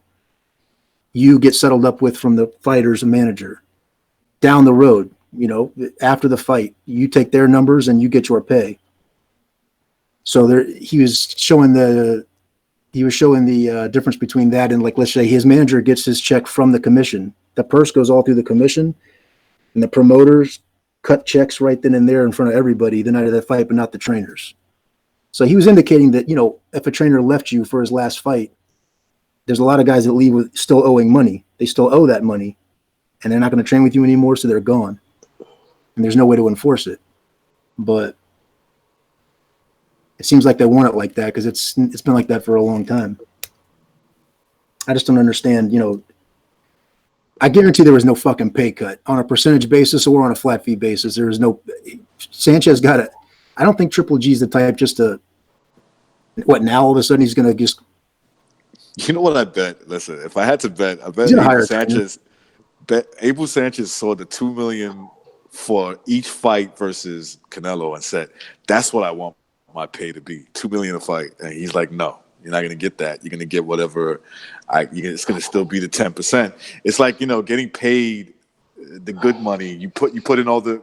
He sees it like, I put in all this work with Triple G, and I remember getting, you know, not $2 million a fight, under $1 million for each fight, whatever their split was. And when he saw the Canelo fight, he was seeing the checks that was coming in from that. He's probably saying to himself, why can't it just be that from here on out? Yeah, he wants it both ways. He wants it both ways. In other words, I bet you that's what it was. He's giving you his side of the story. Yeah, but he's giving it piecemeal. You understand? He's giving it. It sounds like he's given two different negotiations. You know, these things change. You know, you want to lease a car, you want to buy a car outright, you want to buy it cash, you want to finance it. You discuss all these different options back and forth, sometimes at the same time, right? When you're negotiating this, so he's just picking and choosing what he wants to say, and then making an outright remark about Triple G's character. Here's the thing, though, like, Triple G will get another trainer. He will wind up with another trainer. And it's not going to be his brother holding the fucking mitts for him. I've never seen that. He's going to get a trainer, but it's that structure, $100 million for 6 fights. The way that sounds, at least, if that really is like whatever it is, $16 million a fight, that's a hell of a lot more safe than a pay-per-view, where there's a base and then there's an upside for the pay-per-view. Those pay-per-views could have flopped. So if Sanchez, I understand he's happy that there was a windfall there, that they did good on those Canelo fights, right? I understand that. 10% of that big upside, yeah, that's a great situation. But this deal here going forward, these multi-fight deals aren't like that. You know, this is like I don't care for him that much for that reason.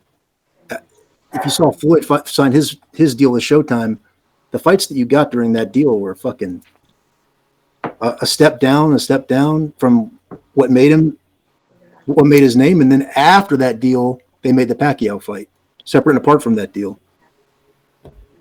You've seen the same thing with Canelo, for that matter. And this whole thing about, like, I give Sanchez credit. Like, he obviously contributed a lot to Triple G's career.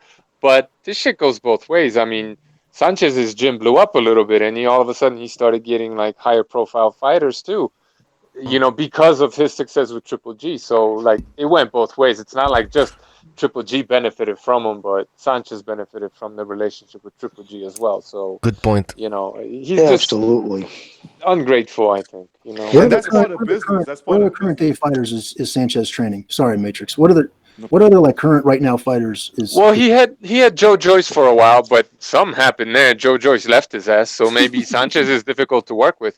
Like we all gave Kovalev beef for being difficult to work with, and maybe he is, but he left Sanchez too. Maybe Sanchez is difficult to work with as well. You know what I mean? And apart from that, he had Gassiev. He was in talks with a lot of people. Like he's in the conversation now because of Triple G. You know what I mean?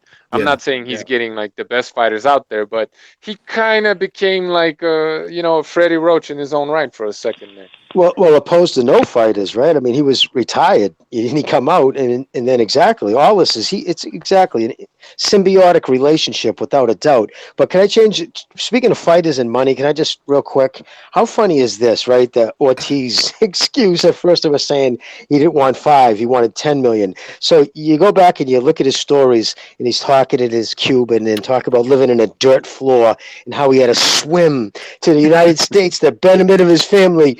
And I want 10 million. It's like, get the fuck out of here, dude. Come on, man. He didn't want to get, like I tweeted out. Yeah, listen. Yeah, he didn't want to find out he had more sauce than a jar of fucking ragu. Let's be honest.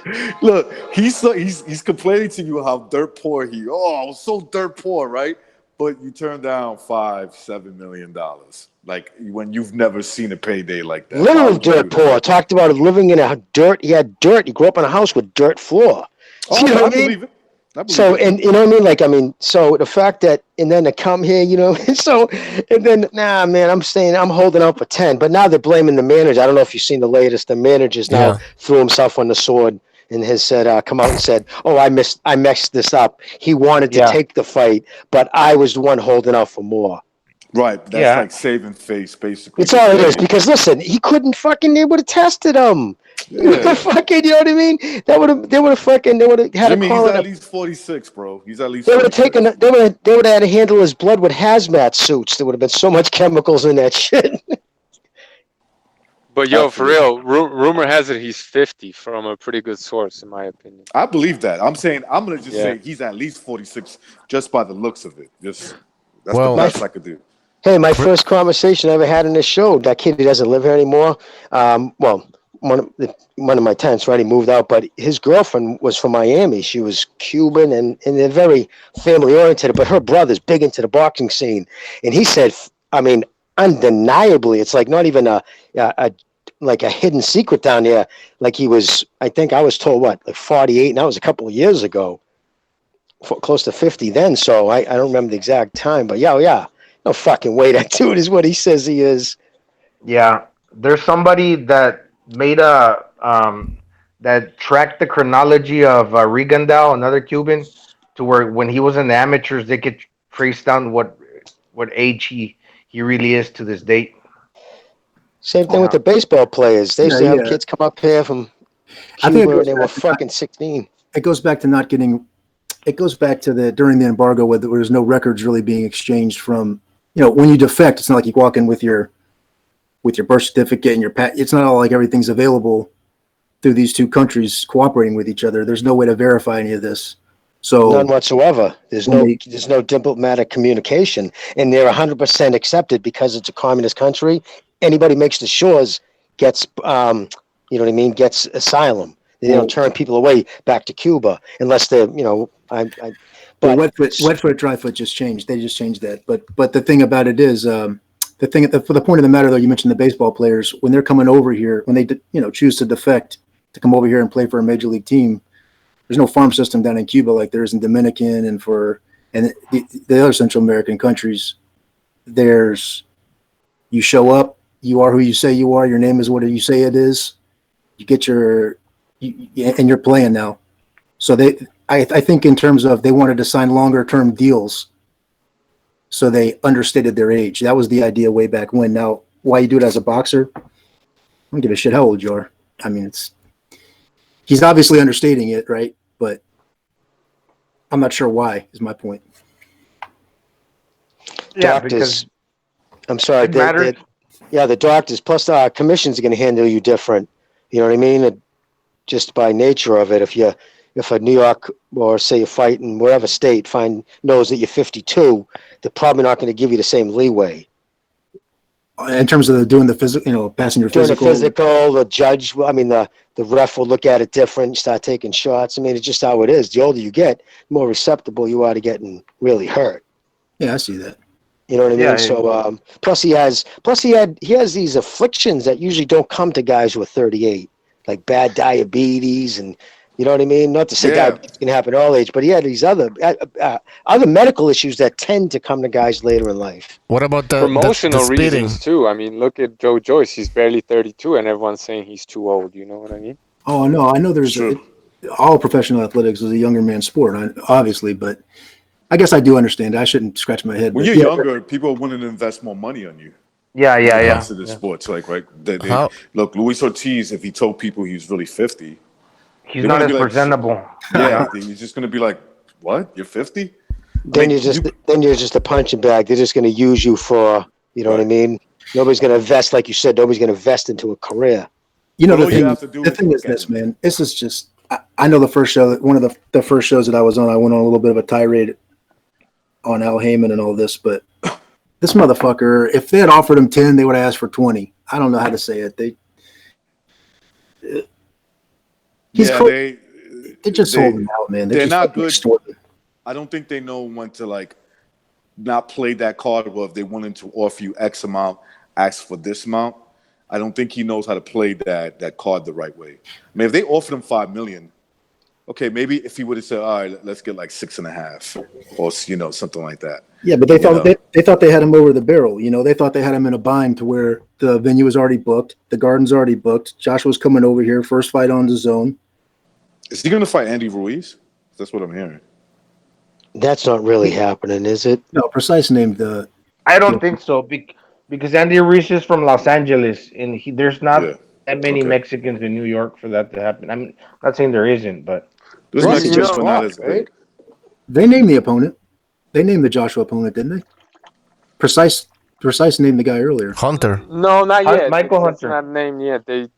They're considering. speaking I was with just him. talking about the guys they're considering. But as Oh. far as Ortiz goes, and the 5 and the 10 million, maybe he thought they were talking pesos.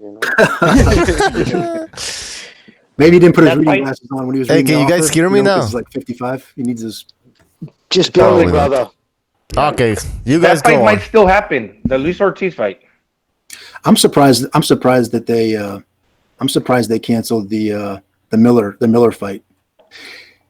I don't Can you guys hear? Can you guys hear Bucho? He just started talking. Or Yeah, is it no, Bucho? nobody can hear me. I don't know I why can hear nobody you can now, hear me. Bucho. So, I can hear you better It might- now. all right, because I'm Yeah, no, really I can hear close you to the better now, bro. mic. Did you read the Constitution, Bucho? Did you read the Constitution that you published? Yeah, sorry about that.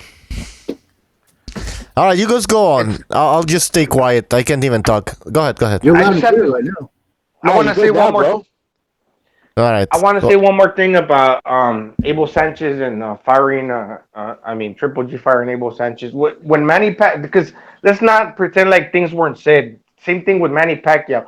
Things were said, and it's not maybe just all about the money, but things were said as well.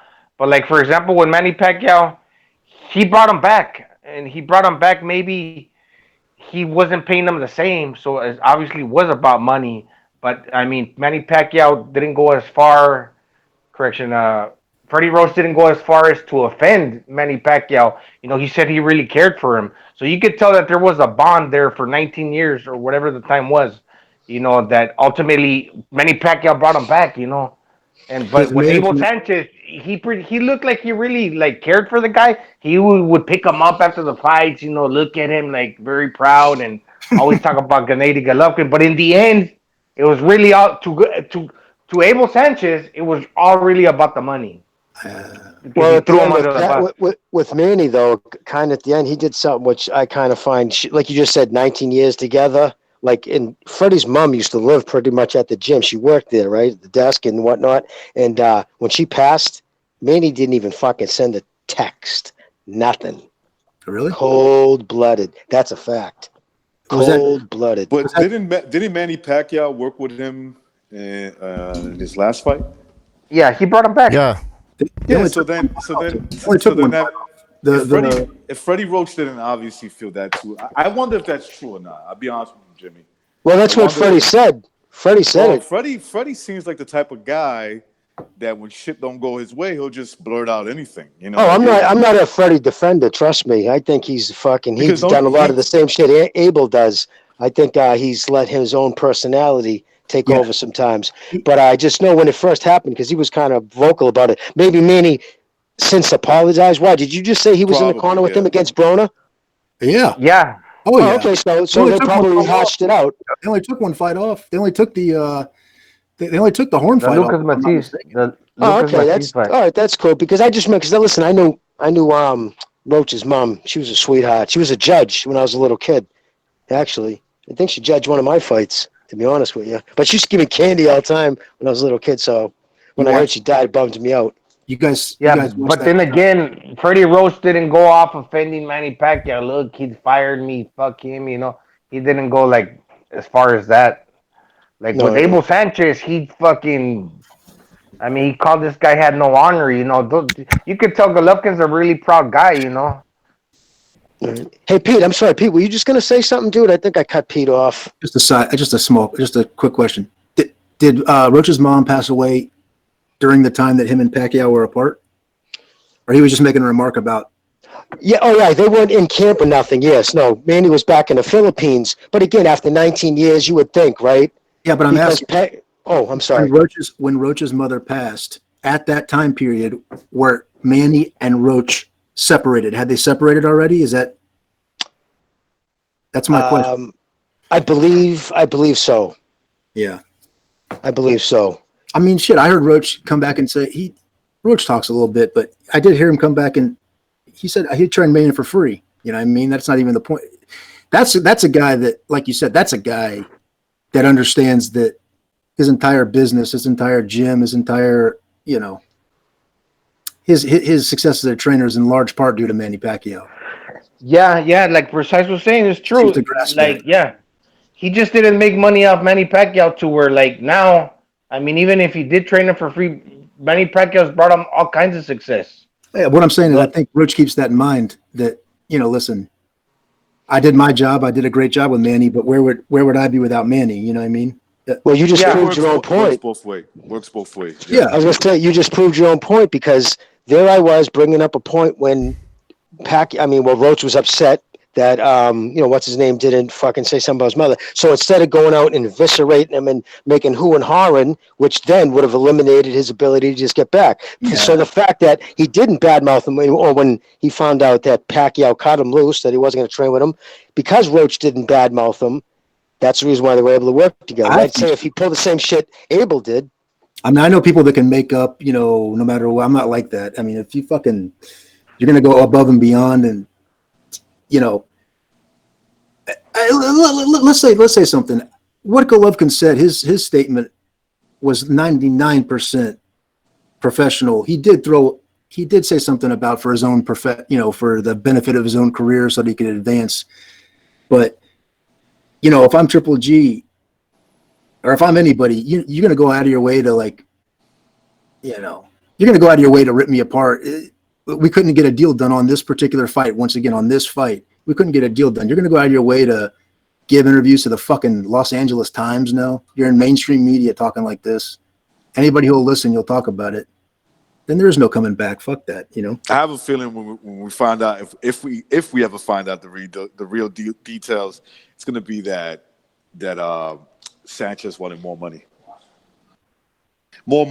than he was getting for his previous deal. Hey, did you guys know how Abel Sanchez for the last, say, 2 years has been persona non grata by the fucking LDBC? Like he's been like the number one target. I don't know if you guys took a cruise around YouTube in the last 24 hours, man.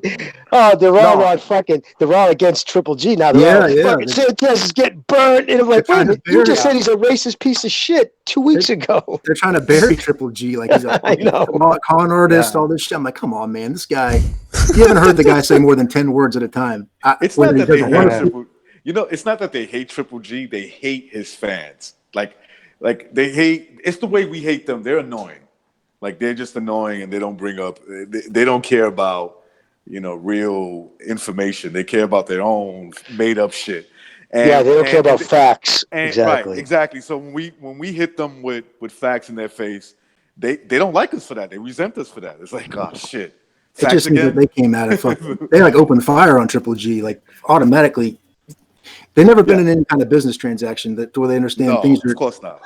Things are being variables are in there. They're being Yeah, it's negotiated. true. It's some guy Not in his even car. over $20. No. I mean, shit. Well, Sanchez just said, "Fuck." He said he gave him a 1/5. Look at that. If Ever you break since- down 1/5 of $20, it's Fucking crazy, man. It's $2, I think. Yeah, maybe $2. Yeah. Why would I accept that?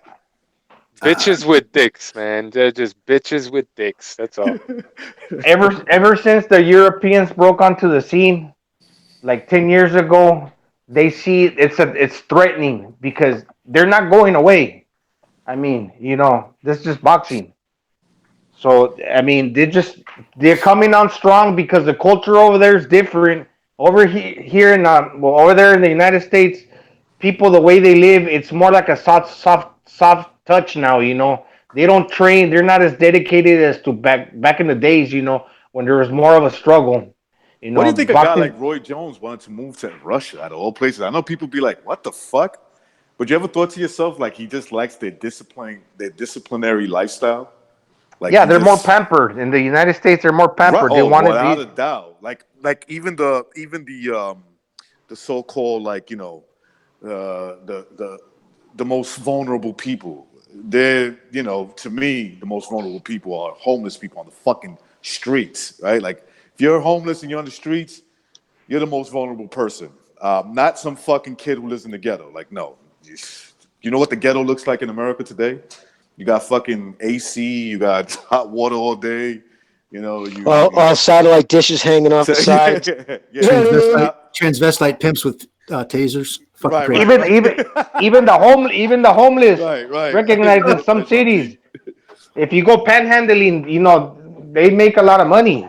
Even the homeless. Oh yeah, no. Listen, I'm not talking. Yeah, of course. Listen, there's a way these people always. There's always going to be like a smart guy that knows how to play the whole homeless card thing, right?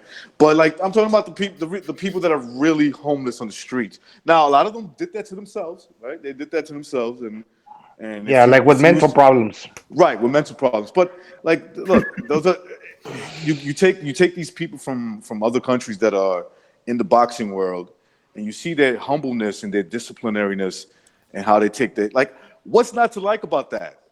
Why? Because they don't look like you, they don't act like you. Most importantly, I think it's most importantly this. They don't behave like you. Well, the bottom line is right now, hands down, nobody can deny this who has even a little bit honesty in them. The two greatest fighters today are Lomachenko and Usyk, right? Bingo. Agreed. And they look at them, even though I wouldn't have nothing in common with those guys. I mean, because they're totally raised different and whatnot. I'd have more in common with the blackhead from America just through our culture. But yet they instantly, white kids from America, here's your guys. It's like, well, no, I just see great fighters. They're the ones who pushed it, but they can't stand it because all they see is perceived white guys taking over a sport that they've dominated for years. And that's not happening right now. The most dominant fighters are white right now.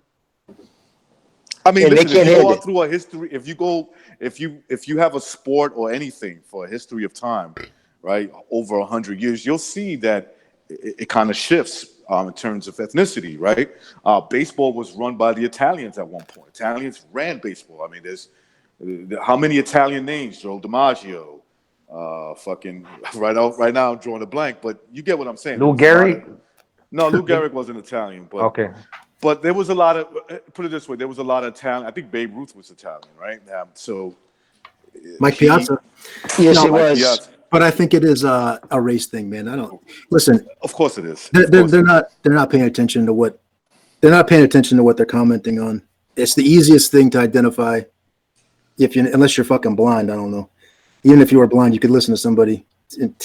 But I'm saying, in all seriousness, it's easy to look at two fighters in the ring and see what color he is, and automatically, I just don't. I know you guys have explained to me what LDBC is and all this. Lions Den Boxing Community. I know, but lying. I hear Johnny arguing with him back and forth. Here's the thing, man. These guys, the two videos that Johnny showed me, they're outright telling you in the first. It's a 18-minute video about Fury and Wilder. This guy in the first 10 seconds of the video saying he didn't watch the fight, and he's making a 17 fucking minute video about it. I'm not watching a fucking 17-minute. I don't have time to watch any of this shit except for. I'll just tell you guys, I haven't watched the fight, so I can't. I mean, you can talk to my mom. My mom can tell you. She was walked in the room one time when we were yelling at the TV. She's seen it for 20 seconds. She saw as much of the fight as this guy did. He's Boxing Channel. Well, all I know is that one of the head LDBC guys, I watched the first video I ever saw by him, 78 Sports. It was right after the Rigondeaux lost to Lomachenko, and he stood there quiet. And he looked up at the camera and he said, "I want to grab my pistol and go shoot somebody." He ain't gonna go shoot nobody, man. You gotta get that. But the fucking time, I'm like, wow, okay, so you're not taking this. This isn't personal, huh? This is. You know what? You know what would happen to him? He's gonna go out there and get that pistol taken away from him and his ass beat. That's what's gonna happen. Well, he was locked up for a while. I mean, didn't you? That's another video somebody sent me. It showed him. He did a video about when he was in prison. With a soft voice like that, he's gonna go to jail. With a guy with a feminine voice like that. Oh, I'm sorry, not 78. Is that not 78? Which guy is it? The one who did the video he showed before and after? Like he showed he was all like, that was me back in the can. I was all skinny. Then he has a picture he's flexing. This was 2 years out of the can. And I'm like, I don't know if that's really, do you want to be sharing that shit if you're trying to like sell yourself as a boxing media? You know, Jimmy, you've worked in that environment, right? You know the guy that talks the most, he's usually a bitch. Exactly. No, it is always the guy. Listen, killers, they're silent. They're very silent people. They don't really say much. You know, the cowards, the violent people, yes, they talk a lot. The cowards try to pretend that they're tough. But when I hear this, I'm gonna get my gun and I'm gonna stop lying. You're gonna get your gun and get yourself hurt. That's what's gonna happen. Listen, anytime you're in public and these jackasses act out at a club, they start barking. It's because they're trying to get the bouncer's attention. So at worst, maybe 1 or 2 shots are gonna be thrown before you're dogpiled. It's the motherfucker who comes up and leans over and goes, "Why don't me and you take a walk up behind this place and let's do this?" Like Virgil, you know what I mean? That's the motherfucker. You know, it's serious. Kick your ass. Yeah, the dude just says, "No, me and you, let's take a walk down the street." But listen, in all seriousness, though, I mean, I don't have any problem with the passion of it. You know what I'm trying to say? Because I also don't want to. I don't understand how you can get a boxing channel if you really don't care one way or the other. If you're just studying it like it's a term paper. So I don't know what he was going to go shoot somebody over, if he's because his fighter got beat or because he got robbed. Or I don't know what. But the fact is that on the race end of it, you know what it is, Pete. I don't even see it. How can you watch? It's not big enough. I mean, how can you sit there and pick and choose? You're missing half of boxing if you're just not. You know. I never saw the video you guys are talking about, but I would pay good money to be a fly on the wall during like the 3rd round of the Lomachenko Rigondeaux fight. The look on their faces, man, I would pay some money. Dude, that was precise. That was 78, 100%. 78. The whole thing that he was talking about, I heard it. Somebody, I think it was Sean Newton, played a clip. Sean Newton played a clip of it. Okay, but can you imagine, bro? Can you imagine, though? No, like, he said 78. There was a robbery. No, 78 said that embarrassed him and made him. Nobody can hear me. And they all said he was gonna knock him out, break his jaw, expose him. You know, break his jaw. See, they had this fantasy, and you know, this fantasy. It's very. If you look into it, it's very gay. But I'll leave it at that. They thought that he was gonna break his face. Like they actually thought that. Kids from the ghetto behave like this. They whether you're black or you're Spanish or whatever, it's a ghetto trash mentality. It's about embarrassing. It's about torturing your victim. But Lomachenko's no victim. You understand what I'm saying? He's not the guy that. He's not that guy you're gonna do that to. Okay. And they couldn't believe that. And when they saw it happen in his face, because why else would you react that way? Why else would you? Look, I know common sense. I got common sense that it doesn't matter what race you are. Whoever knows how to do something better is going to win. That's it. That's how it goes. Right? I mean, sporting event. It's two guys. I can't imagine. Yeah. Even if I pick a fight wrong, which unfortunately nowadays, these fucking fights are all such showcase fights. It's hard to pick a goddamn winner. The manner in which it's going to happen is a little harder, but I'm saying, like, goddamn, some of these matchups nowadays are. So a guy like 78 saw what happened, and it hurt him. It hurt his stomach. You know what I'm saying? No, it did. It literally hurt his stomach. Look, I've seen this happen. I've seen people underestimate somebody because they a good-looking guy. Just, like no homo shit, but like the guy looked like a pretty boy. They had no idea that he'll kill you in a fight. Right? Well, he took down his thing. He took down his video where he did. They were playing it live. He had one of those call-ins and come watch the fight with. He was doing the voice, talking. Yeah. Same thing like he took it down the next day. I swear to God, no, you could hear it in his voice, like the air. I could have sworn I heard the bubbles in his gut burgling. Yeah. Listen, he pooped himself. These are the guys that are the most easiest to like shock them, right? They go into shock real quick, right? They'll look at somebody, underestimate them, and all you have to really do is attack them violently, fast, and out of nowhere. And they freeze. Listen to this. They freeze up. They're like in shock. By the time they can react, it's over. They're on the floor. Their dog's dead. Their dog's dead. Their taser. Yeah, exactly. And this guy's out the door already. No, but pretty much how Rigondeaux fought the fight. No, Rigondeaux is the same way. Rigondeaux, what happened was, I'm trying to break it down. Like the reason why they relate to Rigondeaux is because they're the same way. They're the same way. Rigondeaux was getting hit with punches, and he said, "Holy shit! If I continue, he's gonna hurt me really bad." And that's what Lomachenko does. He softens you up, and then knocks you out like he did to Corolla. Ever since that Rocky Martinez fight, these guys already know what's coming. When he starts landing clean, they go, "Oh fuck, he's gonna do it." And you know what? And maybe it might take a little longer against a guy like Rigondeaux, but trust me, Rigondeaux was gonna get put to sleep. Yeah. You notice he didn't give Corolla a chance to even think about.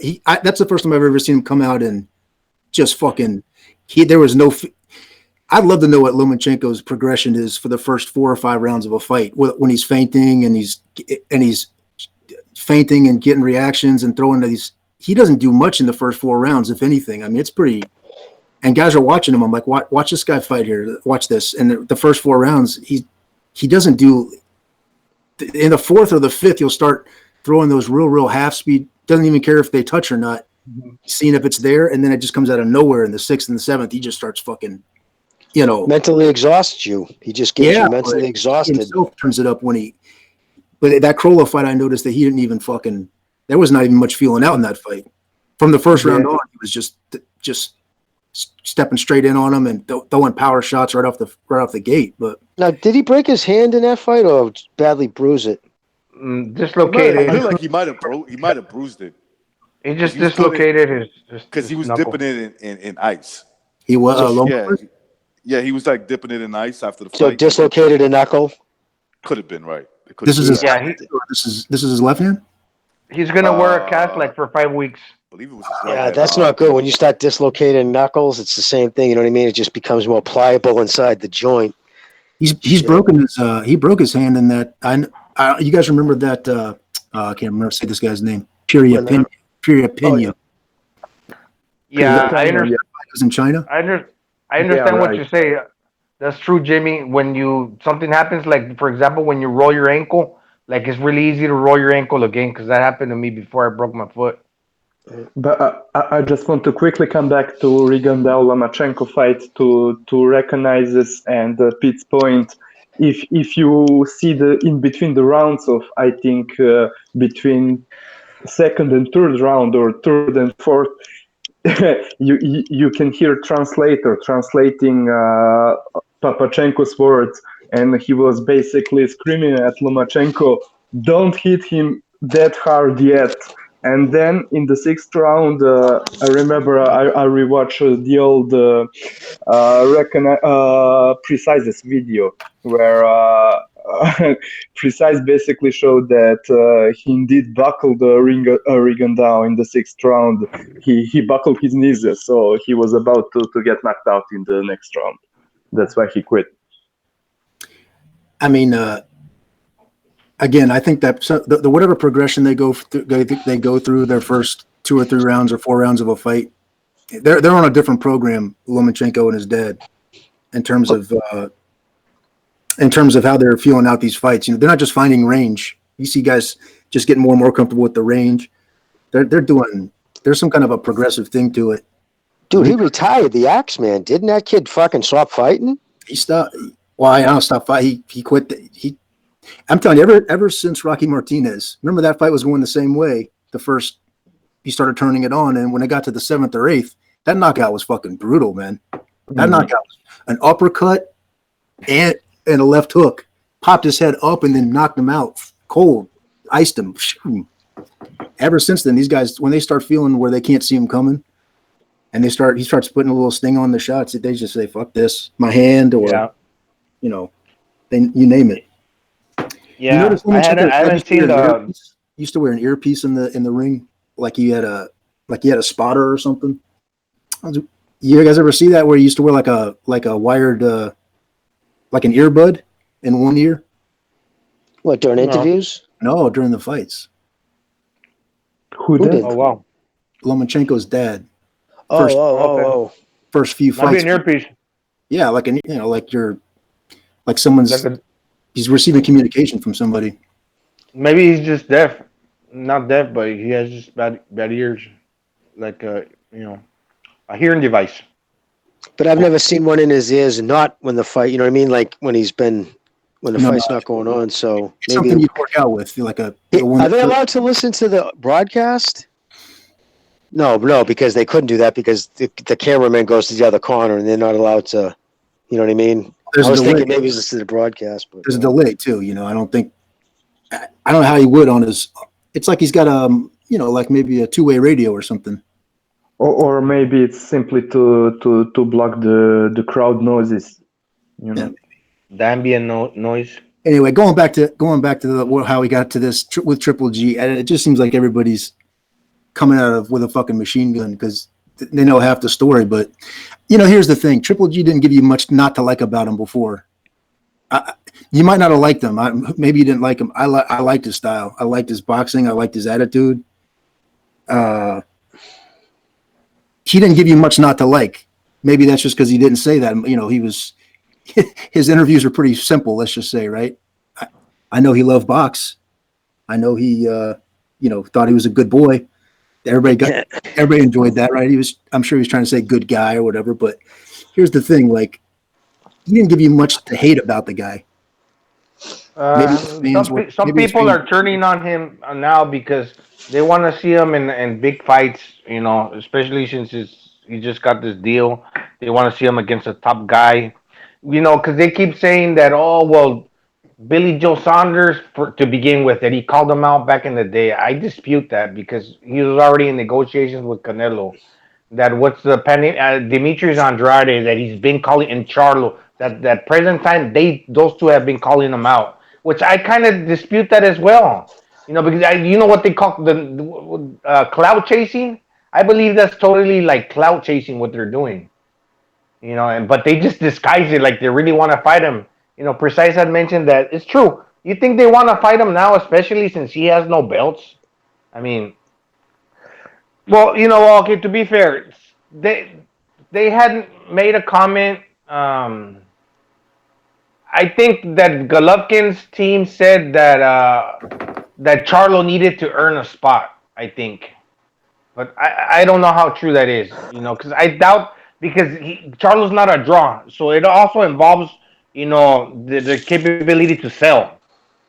If they're not going to sell, I mean, these guys are at the top. They need an opponent, to put up a big fight, so they can deserve their paychecks, like the B side, because obviously Charlo would be the B side, But, it's like these guys, what have they earned to deserve a title shot? And that's a valid point. I mean, they're asking for the fights, and it's not so much that Triple G is ducking them, but what have they done to deserve a fight to begin with? They're 28, 29 years old. Demetrius Andrade is a champion. Yeah, he deserves a fight, but have you actually heard that, that Golovkin has said no to him? I don't think Golovkin gives a fuck. I think he's here to fight 4 times a year. if it's a pay-per-view with a big fight like Canelo. But listen, man, these boxers, they got representation. They have promotional agreements, and they also have managers that negotiate these deals for them. It's not that they're also misquoted. In other words, they also those certain fights are just not going to happen. I don't give a shit. If Andrade wants to, he does speak up every time Triple G gets into a fight and he's in a training camp. He does speak up. I understand that. Floyd does the same thing after. What was the last? It was the Fury Wilder fight. He's on Instagram directly afterwards, releasing videos about Lord knows what. You know what I mean? It's just a spotlight thing.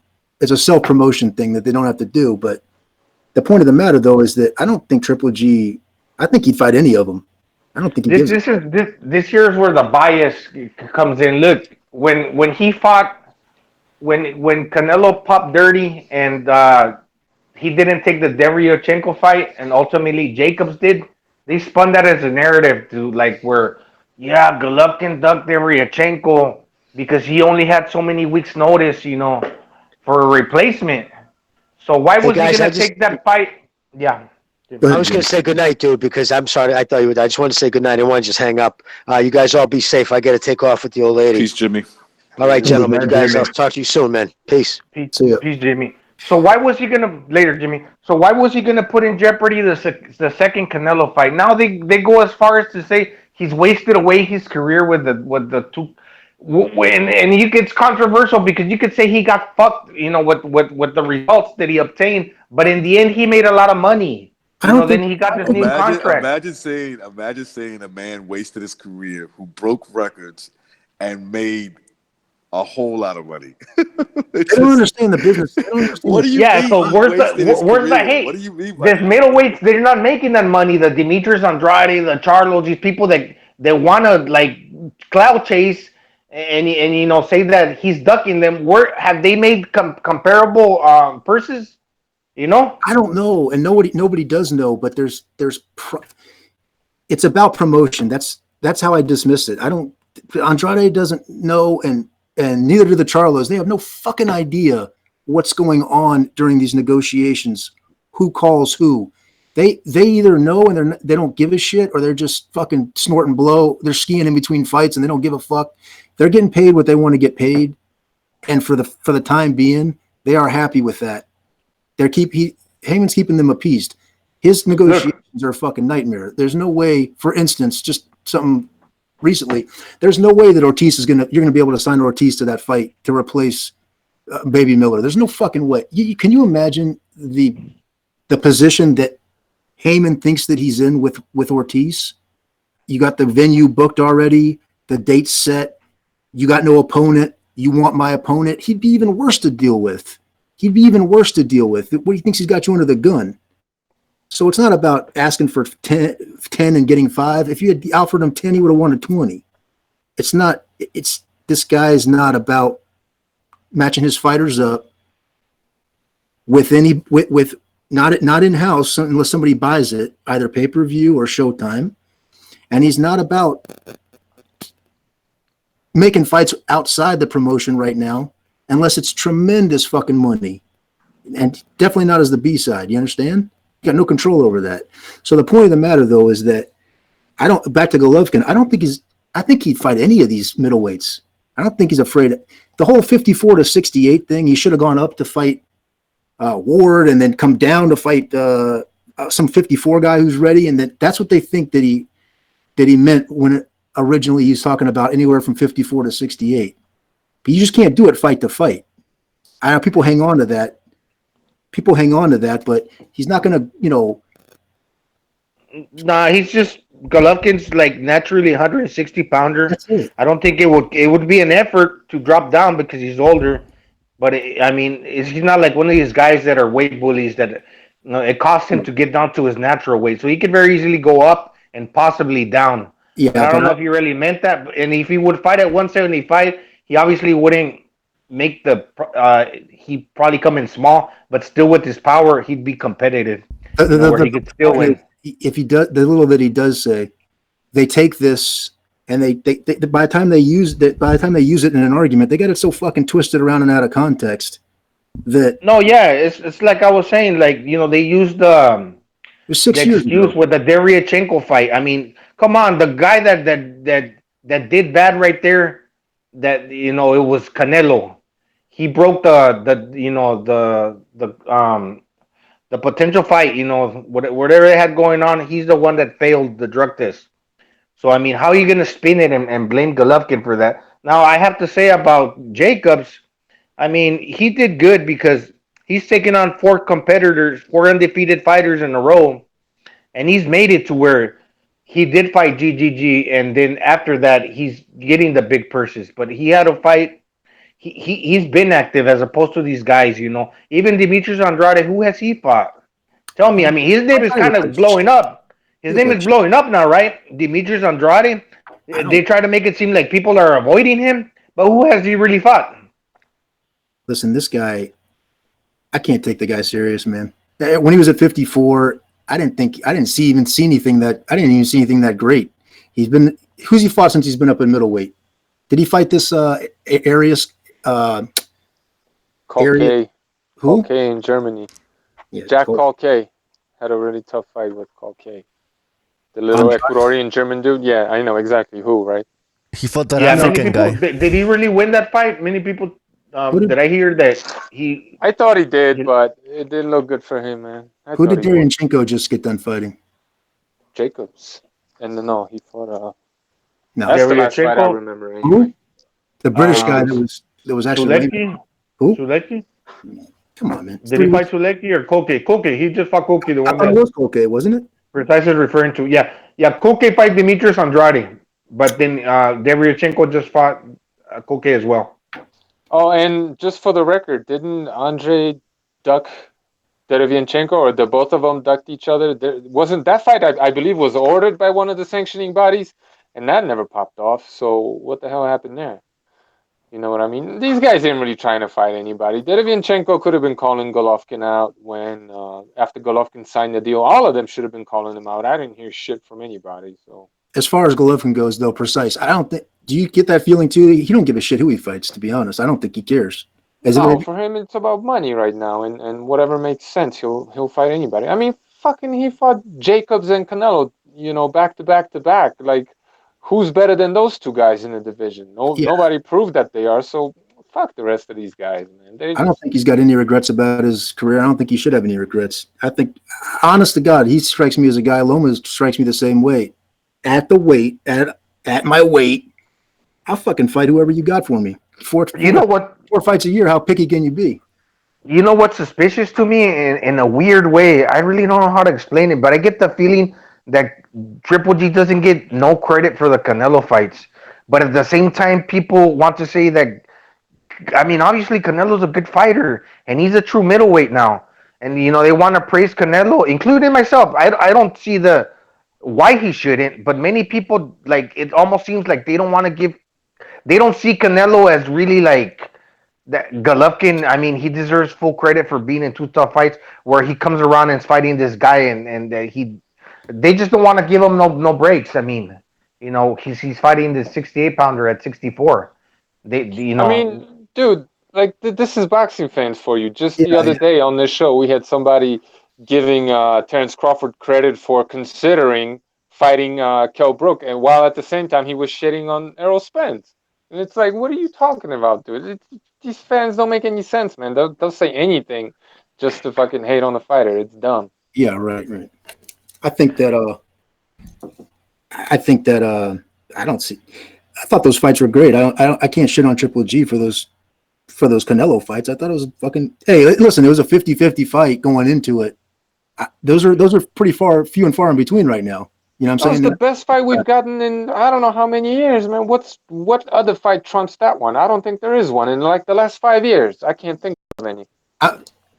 Yes, that's true. And going into the fight, the matchup was 50-50 going into it. Yeah, exactly. There's not too many fights like that recently nowadays. You know what I'm saying? You could pick A sides all fucking day, every fight coming up here, and there might be a handful of 50-50 fights. You know what I mean? It actually turned out to be 50-50. There's no games, there's no bullshit, there's no rehydration, there's no gloves, there's no fucking, come on, man. Because like I know people, it's getting old, but it's always going to be a matter of that it's a controversial topic. Because okay, they got to draw the first fight, but obviously Triple G, to most fans and media, he won that fight. Now the second one, if you give it a Canelo, it's okay.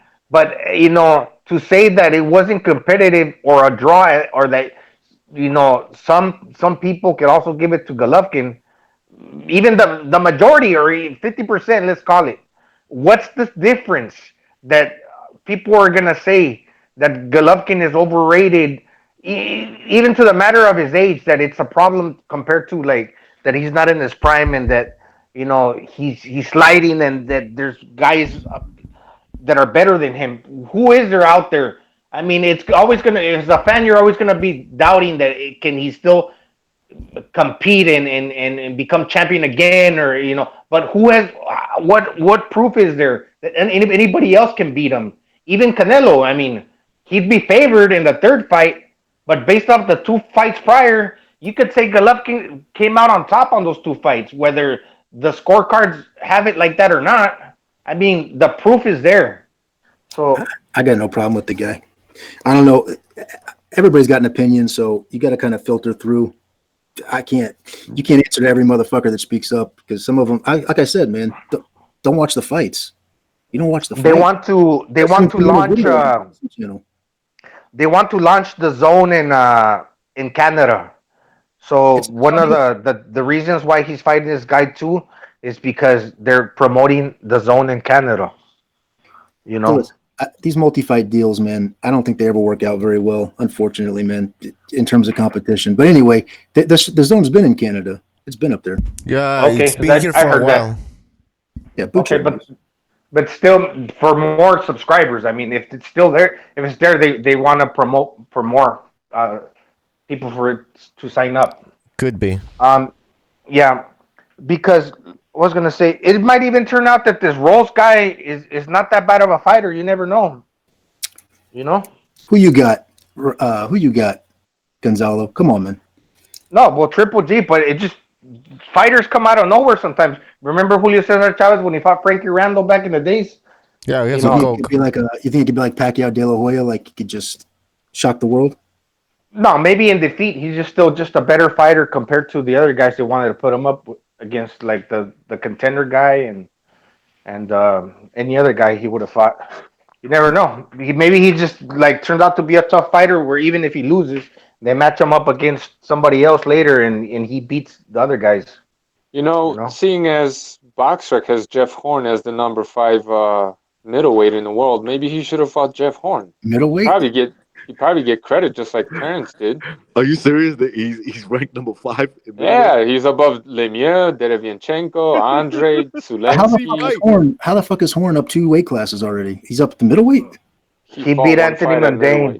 Yeah. Whoa! I'm sorry, bro. When he fought Pacquiao, he was a fucking middleweight in that ring. Oh, I know. I'm not saying that, but I'm saying, when did he actively start?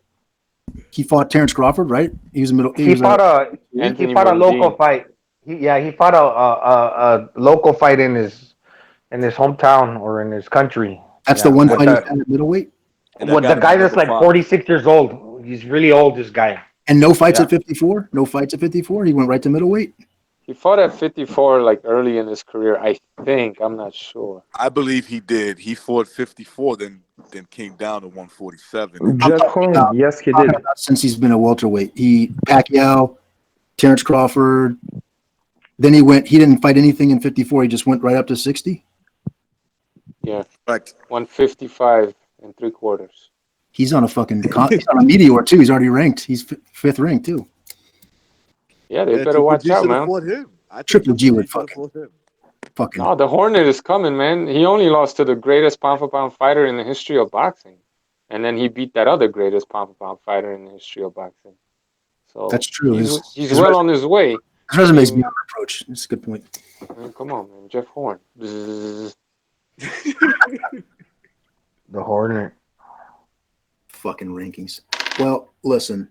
The bottom line is, man, the zone's got some cake to be talking. These numbers are talking about don't exactly add up, no? With the Canelo deal and Triple G's deal. Didn't didn't Devin Haney just sign with the Zone? Yes, I he bet did. the LWBC is gonna have a heart attack about that one. I'm saying though, like 16 million a fight. Yeah, they got money. They got money, Pete. Well, they're talking about, some of these sports contracts, especially like multi-year and more multi-fight contracts, they're always,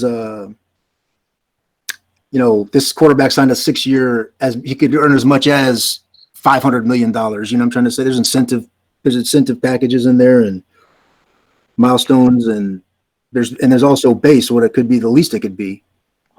Yeah, Canelo just put out a statement that there's nothing that binds him to the third Triple G fight. That goes to show you that he's not real eager after being in there twice with him to fight him a third time. Well, if you remember, Canelo also said if there's a third Triple G fight, it's got to be under his rules. Everything. I think he's gonna make fucking Triple G wear like 20-ounce gloves. Oh man, how more lopsided do you want? It's not like he didn't get his way the first 2 fights. He's disgusting, man. He's starting to you know what, he's starting to disgust me. He's starting to fucking piss me off with his this Jacobs thing he's going down the path I've seen before. The crazy thing is that I like Canelo a lot, really, to tell you the truth. There's a lot of things I don't like about him, but I really do like it. But it just goes to show that for me, there's no I mean, if there's a separation between Golovkin and Canelo, it's just, to me, Golovkin is better. But yeah. It's, again, I don't think they're. Listen, it's De La Hoya is negotiating for Canelo, so I don't want to ever. I'm never so naive as to think that these fighters are sitting down at a desk like I am right now, negotiating. Jacobs and fucking Triple G are across the desk from each other, working out these contracts. It doesn't happen. I mean, they have management for that. That's exactly why you hire a representative, right? So, but you know what? You got to let them do their job, which I do totally understand. I couldn't imagine them diving into every detail and causing trouble, but you can also step in there and you also have control enough to step in there and say, fuck the rehydration clause. It's just unnecessary. You know what I mean? It's why is there always an asterisk with this guy? Well, it's just fucking. Many people, you could tell that they don't even know boxing because they're trying to say, what's the other one? Not weight clause, but they're trying to. I've heard people say they're calling it a catch weight. It's not even a catch weight. Oh, it's just a weight clause. They're probably confused from his other fights when he was 56 or 55, whatever the fuck weight he was fighting. I think he just. Go ahead. Yeah. Sorry, I was just going to change the topic a little bit because I noticed we got some Terrence Crawford fans in the chat. So I was just going to praise Terrence Crawford for his amazing amateur background and his amateur record of 58-12. He lost 12 fights. Some of the most notable losses were to Saddam motherfucking Ali. Mm-hmm. He lost to Ugas in the amateurs. He lost a few times to Ray Robinson. Yes, that's right, Ray Robinson. Not Sugar Ray Robinson. Just Ray Robinson. A few times he lost to that guy. The guy that Porter beat like 10 years ago, I think it was. Anyway, amazing amateur record. Not a cherry picker at all. Great fighter. Make the Spence fight. By the time I'm done talking shit, all of you clowns are going to be picking Errol Spence, all right? So just wanted to throw that in there.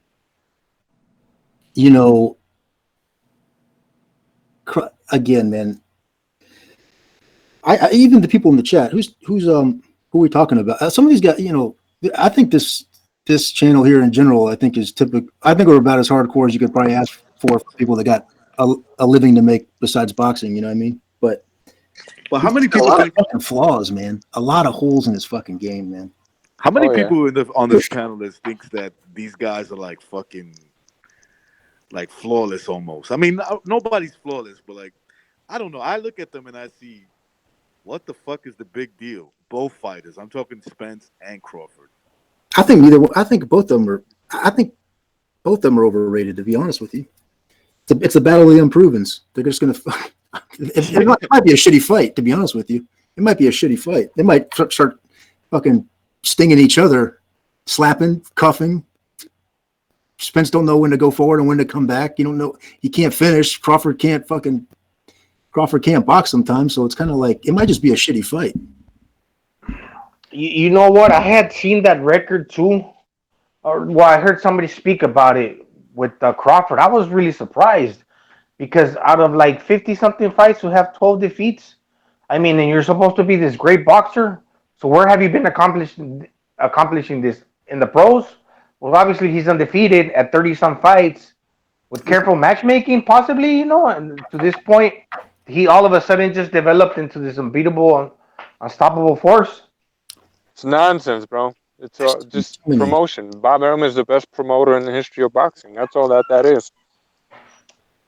Yeah, I put a lot of credit to when Bob Arum used to speak that he would beat Pacquiao and that they don't want no smoke with Crawford.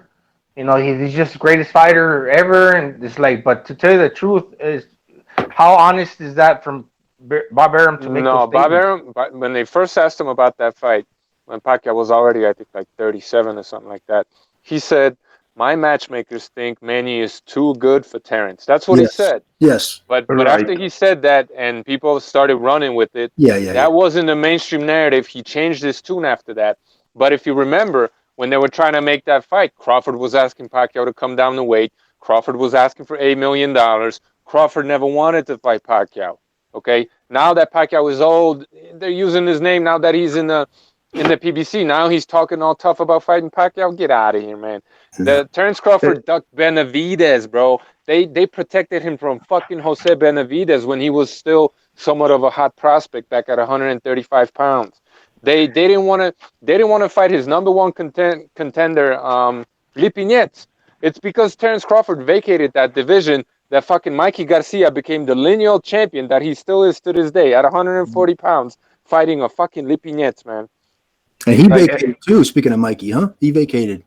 He vacated. He's a emeritus. He's still technically he's still the lineal champ at 140. So Oh no. 140. And yeah, it's lineal's not even what it used to be anymore because of all this bullshit. These fucking bullshit. He unified. Who do you unify against? Ndongo and then he brings Crawford? Yeah, Crawford. Postal first, Dungo I and think. Posto, he got the first belt, or he unified the WBC with Posto, and then he got 2 belts of Ndongo. I mean, So- come on, man. Disputed on Amir Khan arguably was a step up. Old shot ass, fucking no chin having, bum ass Amir Khan was a step up for Terrence Crawford. Like this dude, it's ridiculous to be considering him even on the pound for pound list. It's just a bunch of hype, man. Good fighter, but he let him fight Danny. If you really want to know how good Terrence Crawford is at 147 pounds, let him fucking fight Danny. It's not the fight I want to see, but that's going to be a step up. I mean, every single like important or somewhat of an important fight where Terrence Crawford stepped up and fought somebody good or decent or known, somebody else beat that guy better. So how is he the best pound for pound or anywhere close to being the best pound for pound fighter in the world? Go ahead, man. I just wanted to add quickly that if you remember after the Floyd fight, when Pacquiao published that list of 4, 5, or 6 names that he would like to fight, and he named a lot of good fighters, and one of them was Crawford, or was it before the third Bradley fight, something like that? I don't remember, but the point is, I believe that Pacquiao wanted that fight because he named Crawford even before he fought Posto. Yeah, that fight. He was still a top-ranked Pacquiao at the time. Yeah, up till his Bradley fight was was supposed to be his last fight, but then he fought also Jeff Horn under top rank.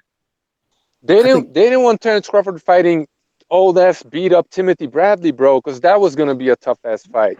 You know, if Bob Arum really wanted to make Crawford Pacquiao, he would have had Crawford fight some of Pacquiao's recent opponents, like Matisse. They ducked the shit out of Matisse. HBO wanted that fight. They didn't want to put him in there with the puncher. Why not? Because Terrence Crawford ain't got no fucking defense. No, You know what I mean? Like, they didn't want to put him in there with shot Timothy Bradley. Bob Arum doesn't deny that he's a promoter. That's one thing I can say about Bob Arum. He's at the age now where he doesn't give a fuck, and he's a promoter. You know what his role is. He knows what his role is.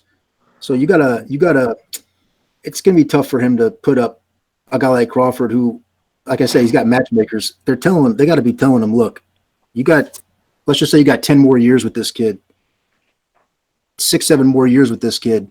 You got Pacquiao winding it down. You got Bradley winding it down. He's already 31. He's gonna be 32. Pete. At the time, Crawford's not young. Talking about, you understand?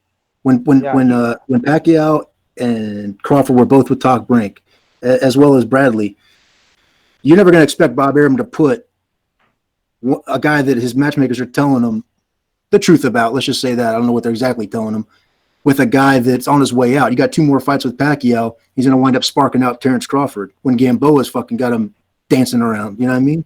Wait a minute, guys. Wait a minute. Terrence Crawford hasn't really had a great fight in his whole career, and he's already going to be 32. Julio Cesar Chavez was retiring by 33 years old. You know, that's on the tail end of your prime. 31 is at the tail end of your prime.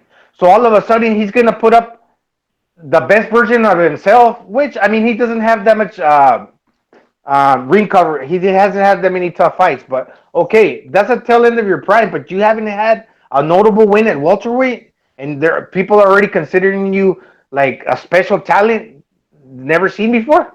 Pound for pound, number one. Precise to say, in other words, listen, Bob Arum's not sitting there watching film. All right, we watch more film than Bob Arum fucking watches.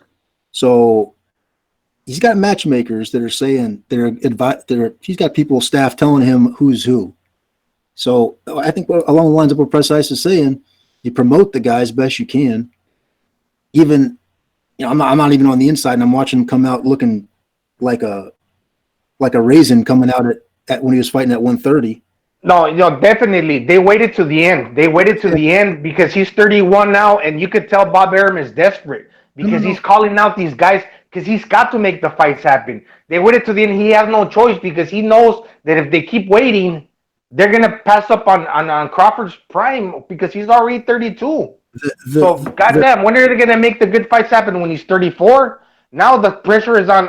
He has to call them out, but he has no choice. If he would have done this 2-3 years ago and said, Crawford, yeah, I want to put my fighter in there tough, he would have more leeway on his side. But he kind of backed himself into a corner because obviously they didn't have the faith that Crawford was ready. Arum doesn't feel backed in a fucking corner. He doesn't not pressure to make it. He's tired of Heyman. Dude, if your fighter is already 32 years old in Terrence Crawford, he knows that in order for Terrence Crawford to be at his best and to have to be in a competitive fight against a younger guy like Terrence, what's his name? Errol Spence, that's 27, 28 years old by the time they fight. 29, by that time, Terrence Crawford's going to be pushing 34. That's why he wasn't confident that his fighter could, put him in there tough earlier. Okay, now Terrence Crawford's a good fighter. He has developed into his own, but right around this time, he hasn't had the great fights. So, with all the promotional disputes, the politics in boxing, if he would have decided to put them in there tough and advocating for his fighter 2-3 years ago, right around this time, he could have negotiated tough fights. But since he couldn't do that because he didn't have the faith, obviously, in Terrence Crawford, he's trying to do that now because time is not on Terrence Crawford's side anymore. Yeah, maybe you're right. Yeah, we could do a whole show. What did you guys agree? We could do a whole show about what I perceive Heyman his intentions are and how Bob Arum perceives it and how he's reacting to it. Because like right now, I just had a moment of clarity because Terrence Crawford doesn't have that good of a resume. Like holy shit, especially at welterweight. I mean, he's fought all these like lower level top 10 fighters throughout his career in lightweight.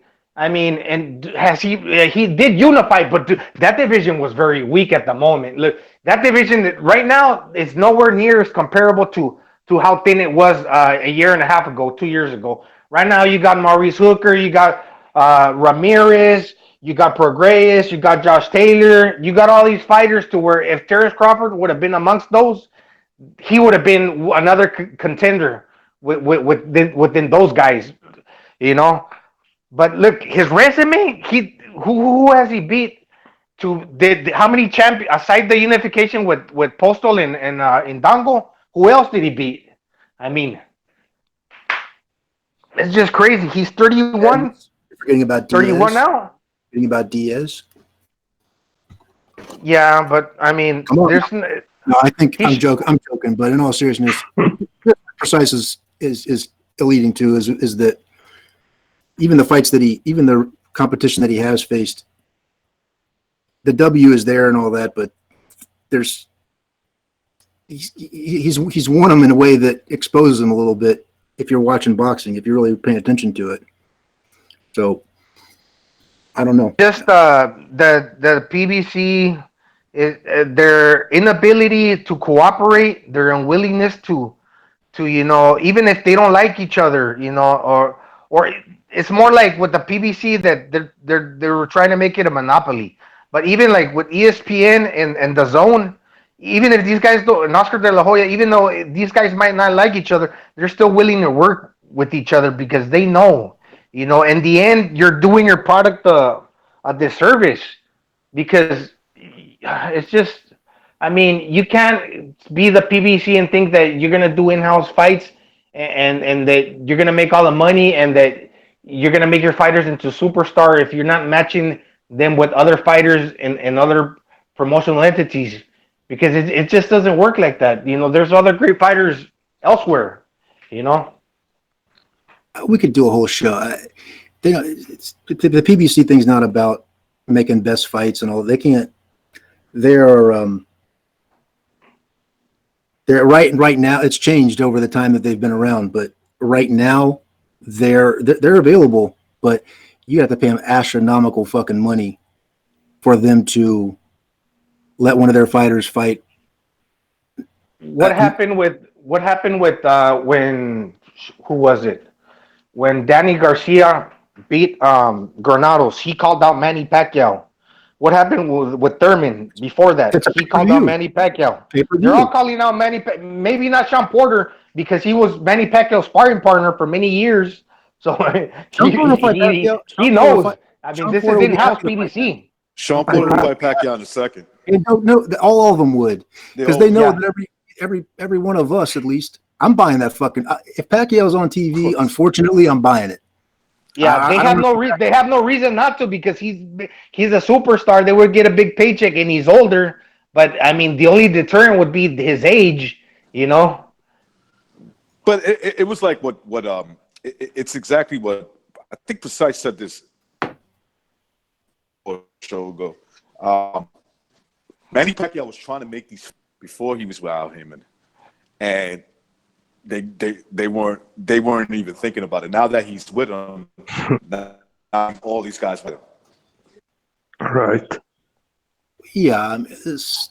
Listen, Pacquiao's on the back end of his career, and that's all there is to it. He was with a different This thing's evolved since Heyman's been on the scene, but yeah, right now, Heyman will make a fight if they're not undefeated.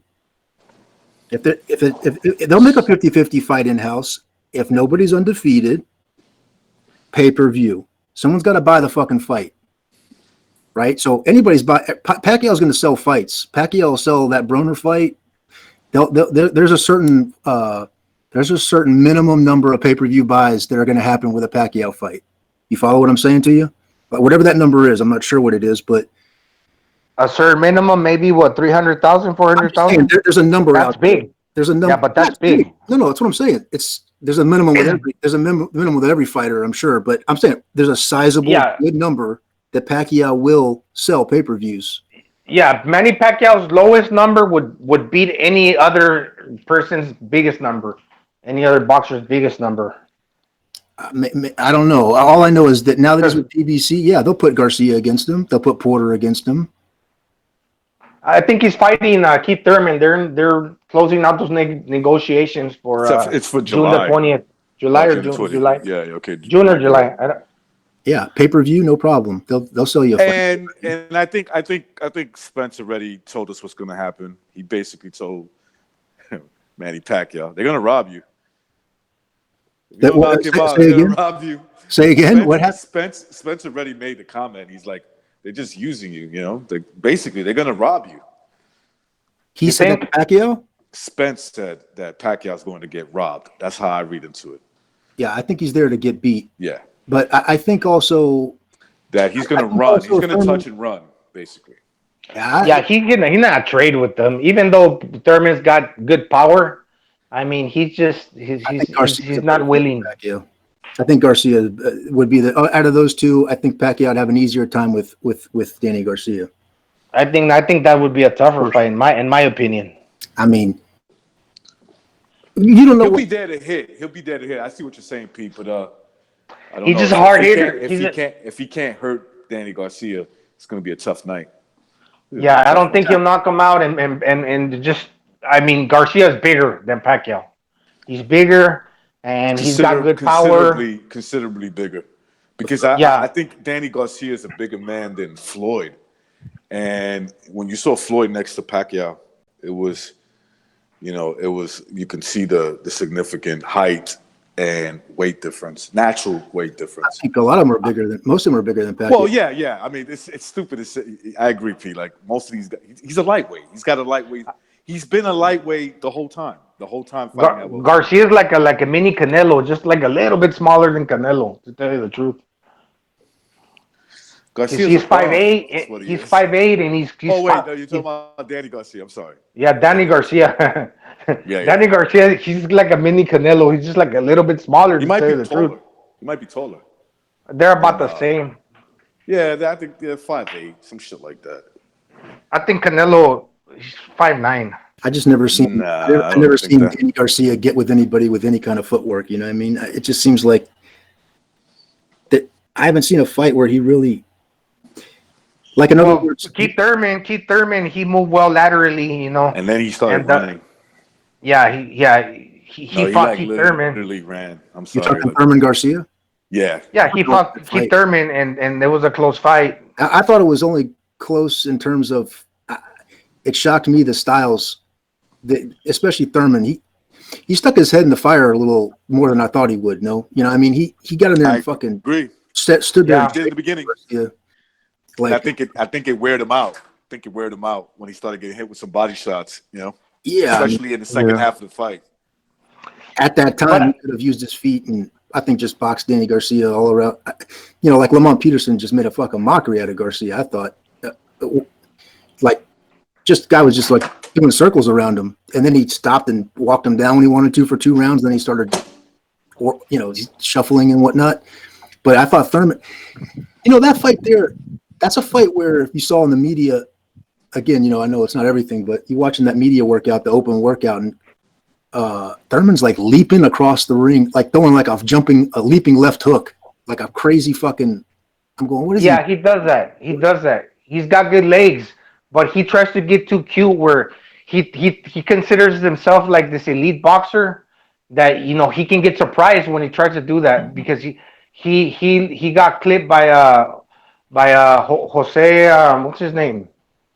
Josecito Lopez. Yeah, and he's gotten clipped before. So I don't know if it's due to inactivity that he's not as sharp as he should be. We don't know. To me, that would be a mark. Is my point. He's a question mark anymore. Yeah, he's not as good as a boxer as he believes. He can get away with it because he got good legs, But and he tries to pity pat box you from the outside. And he'll mix in hard punches here and there, but that's going to be the problem with Pacquiao because if you try to get cute and try to do things and not stick to a game plan, Pacquiao's going to surprise you because he's going to surprise you because you can't prepare for Pacquiao. He's just awkward. He's difficult. He shows you different angles. So if he tries to get in cute. When this guy's Pacquiao's coming forward and assaulting you, and he from different angles and hitting you like sudden with these 3-punch combinations. I mean, what's Thurman gonna do? Oh, he's gonna try to get out of the way and be cute, but then Pacquiao's gonna surprise him and hurt him, and then ultimately Thurman's gonna have to resort back to textbook boxing. Well, You it's know, hard to know. It's hard to know where either one of them are at, to be honest. And Manny's fight. I don't give a shit what he did against Broner. To be honest, he clearly is on the back end of his career. Let's just say that. And Thurman, you don't know. He was on track. He just went off the fucking rails there for a while. With the weight gain and the inactivity and the injuries. He came the out shoulder, the elbow injury, the maybe he's lying, maybe he's not. He got married, went up to the mountains. It seemed like he was in the game for a while, and then he just went off. He kind of just went How off. old is he now? Is he like 33 himself? No, he's about 31. 31? No more than 30. Age-wise, it's fine. He just went off track. Right. Age-wise, he's fine. I think it's his mindset. Who knows? But maybe fighting Pacquiao brings him, I mean, like coming in for that fight, Yeah. There's a chance of who doesn't want his name under his belt, you know what I'm saying? I can go down to the St. Pete Boxing Club and get to the bottom of this. I'm just going to ask him on behalf of BDA, what's your problem, man? What are you doing with the flute and the RX and the fucking, come on, man. It's about 20 minutes away from me. He trains at. Like, he's got good legs. What do you guys you're think? In Florida, P, right? I'm in Florida, baby. Yeah. Would he have good legs to pop shot and and dance around Pacquiao and win a decision, or would he use his legs to run away from him? I mean, let me ask you something. Is that a way to win a fight to you? I don't like the style. No, match. that's the thing. They would, yeah. Right. So I think I would ask a better question. Can Keith Thurman run and play tag you're it enough to rob Pacquiao? Yes. I don't. Yeah. Yeah. Pacquiao's not. I'm not saying he's not dangerous, but Keith Thurman before. Let's talk about like Soto Carras and the kid from Argentina. The fucking good fight. I forget his name, but the Danny fight. Yeah, he would use his. Palazzo. Yeah, he would use his. No, Collazo. I was at that fight. He moved, but he would sit down, kept his feet wide enough for this reason to sit down and really throw some power shots. Some lead uppercuts. He fucking got pretty creative. He'd go after it. He'd try to finish it.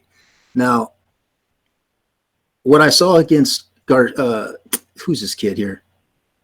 Man, I'm fucked up. Lopez. Yeah, Lopez. Yeah, Josecito, yeah. Thank you. What I saw against Josecito Lopez was a guy that had a tremendous amount of rust, and it was just a sloppy fight all around. It wasn't sharp one way or the other, boxing or punching, power punching or boxing, sticking and moving. He just seemed like it was a ton of rust, you know what I mean? Against a guy who really has heart. He went out there to do what he could do. He's going to follow you around. He's going to press you as much as he can. So the answer was I lost. I'm not gonna lie. I lost some respect for Keith Thurman because of the way the last fight looked. Well, no, it doesn't really have that much to do with the ring. I mean, look, he's just not. I think he's just his conduct is he's on the down. He might be on the down spiral, when it comes to his career. But the way he handles confrontation, like he's very mouthy with people that are calm people, but when it comes to like verbal assaults like that he gets from Spence, he's too quiet for me. He's too quiet for me. Like, yeah, okay, I understand. I would understand if he was like that with everybody. I would say, look, the guy's just, I hear what you're saying. Yeah, when they put him and Spence at the same desk. Yeah, he has a lot of comments about other people, but when it comes to Spence, he plays a cool role. Like almost like I don't want to fight this guy. I don't want to get into a fight with him. I took it as he was. I know what you're saying. They had him on. They had him and Spence at the commentator's desk up there, at the same table during one of these fights. Maybe it was the Porter fight.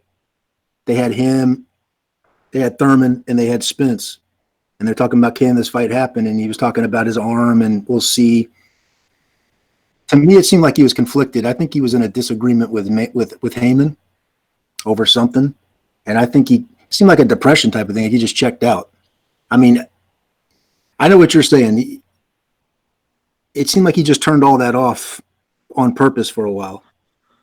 It just seems like to me, the guy who knows how to talk shit to the right to like certain people, but doesn't do it with a guy that we can obviously see you're kind of afraid of him. It just seems like you're a little bit afraid. Yeah. You're careful with your words when it comes to that person, but you're not careful with other people. Yeah, I see him just careful in general with his whole career. At a certain point, something changed with him. Like you said, he's going off to he's in Tibet. He's playing the goddamn flute. He's 200 pounds. He's sweating his ass off when he's in the audience in these fights. His button in his jacket's about to fucking fly off, which is a bad sign, man. Yeah, it's like you don't give a fuck. You know, it's like fuck this. No, For a young guy recognize sweating like that, I mean that's bad. Oh, purging his ass off, man. Recognize, but to answer your question and to kind of put it out there again. Okay, who do you could he dance around and play tag and beat Pacquiao like that? Like officials said, okay, yes, but now that Thurman, you could say this career is on the downslide as well because of his inactivity and his unwillingness to take fights. Who do you think they could squeeze more money out of, an old Pacquiao or a Keith Thurman?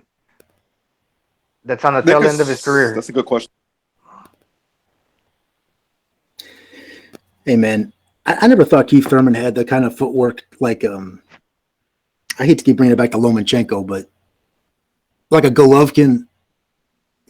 You guys were talking. I missed the podcast before last. You know the hangout, and I wish I hadn't. The subject matter I didn't know anything about. And y'all went for a few hours a couple of nights ago, and I was fucking missed it. But like for instance, last night you guys were talking Triple G about flat-footed. You see how Triple G is always footwork wise, it's just so technically sound, balanced. You saw in that Martin Murray fight when he rolled out and Triple G was resetting, how he kind of tiptoes. He kind of tiptoes back into position. You ever seen him do that? He inches himself back into position. No. I'm talking about when he has to make up when he goes to reset, and in the meantime, Murray rolls out to Triple G's right, and Triple G has to cut the ring back off and get back in front of him. The pressure. Okay. He hurries his ass up about it, but he's like tiptoeing there, like he's trying not to make any noise while he's doing it. If you notice, like a cat a big cat. But Thurman never struck me as having that kind of footwork. Like it just seemed like he was. Thurman. He moves from side to side. He moves laterally. You know. But that's how he got caught against Josecito Lopez. He likes to move around, but he doesn't necessarily put his hands up. You know, he wants to box circles around the fighter, but other people are noticing, okay, this guy thinks he's in control of the fight, dancing around me and this and that. But at the same time, boom, he could get hit because he thinks he's so much in control that he forgets that the other guy's a live fighter. He's got a live man there. Yeah, I think if I could add it, I'd say he was just trying to. He took Lopez too lightly. He was very rusty, and I understand he's got a complex. I understand trying to get rounds in, but you know, I see what you're saying. It was a bad look. He said as much in his post fight too. You know, he said he gave himself a fucking average grade. I don't know how he said it, but he certainly indicated said as much in the post fight. Probably the best way to describe his footwork is that he, from the physical standpoint, he's a great athlete. He has fast feet, as Gonzalo said, but his footwork is not technically skilled enough. So that's the difference. And unlike most of you guys, because I saw that most of you think that he was rusty. I didn't see it in the last fight against Lopez. Maybe because it's been a long time since I watched his earlier fights, so I forgot how he exactly used to look like.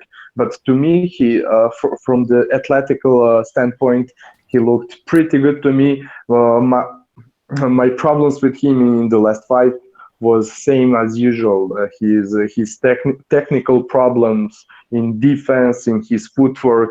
That was my biggest concern about him. And to go back to Golovkin, I mentioned in the chat last evening that he's not someone who is going to dance with you in the ring, but he's always on the balls of his feet. And especially if you pay attention to his maybe less now that he aged, but especially his rear leg is always his heel almost never touches the canvas, and so that's why he's able to stay in balance and able to throw punches easily. It's about the most efficient. What's up, Bucho? You gonna end the show now? Sorry, Bucho. What are you Before doing, Bucho? Where you Yeah, been? can you guys hear me? Yeah, So you yeah. took a nap? Was you taking a nap? No, but nobody can hear me with the mic, so I was like, what the fuck? but you're What's loud the and point? clear. I- You're just not talking. Am I into your fine now? I'm Yeah, you're really good. close to Yeah. the mic. All right. I think you took a nap. That's what I think. No. I think you were laying on the couch drinking Gatorade all I hungover. thought you went Yeah. out on a mission. You went to Yeah. smoke a cigarette, but you left somewhere. No. That was yesterday. All right. We're going to end the show, guys. It's been 3 hours. So, All right, peace, guys. Sorry, Bucho. Sorry, can I change my pick? all right. Yeah, all Bucho's gonna right. take it down. Yeah, Bucho's gonna put it on paper. Jesus. All right, go ahead. I have it. Not a, Hey, but, recognize. Wait, hold Sorry. on. Wait. Let You Fisher said make his pick. Rungvisai okay. 10th round KO. Okay, so I'd pick Rungvisai by decision. I think in the fight, Rungvisai is going to win. But my problem is I'm thinking about being that you cannot separate boxing and corruption, and that Estrada is a Mexican guy, is a few years younger than Rungvisai. I think that there's a possibility that he would be gifted a decision that Rungvisai is supposed to get. Okay, so the So- unanimous majority. That was analysis. Oh fuck! Oh, let's say Come on. let All right. I'm going to Well, put that- just a unanimous Oh, okay. Go majority. Go majority. All right. No. All right. Okay, majority. Yeah. Yeah. I like Bucho, it read back better. what he said. Read back what he said. And you got any- Yeah. Yeah, I He got said majority decision. All right. Well, thank you for joining us, guys. We'll see you on Sunday for the post-fight post-fight Yeah. show. Yeah. Peace, I just- Gonzalo. Precise. I just want to say, recognize. You want to Late. meet me at a catch weight at the zone, at dance. What? You wanna- What's your weight now? I My get weight is about 180, but I'm like a Maidana. Shit, I'm 225, man. How- Oh shit, no, that's not possible, dog. I retract my words. pussy. Dare to be great. Oh, dare to be great. Get up there. Come on. There to be great. All right. Later, guys. See you, fellas. Later. Thank you. Peace.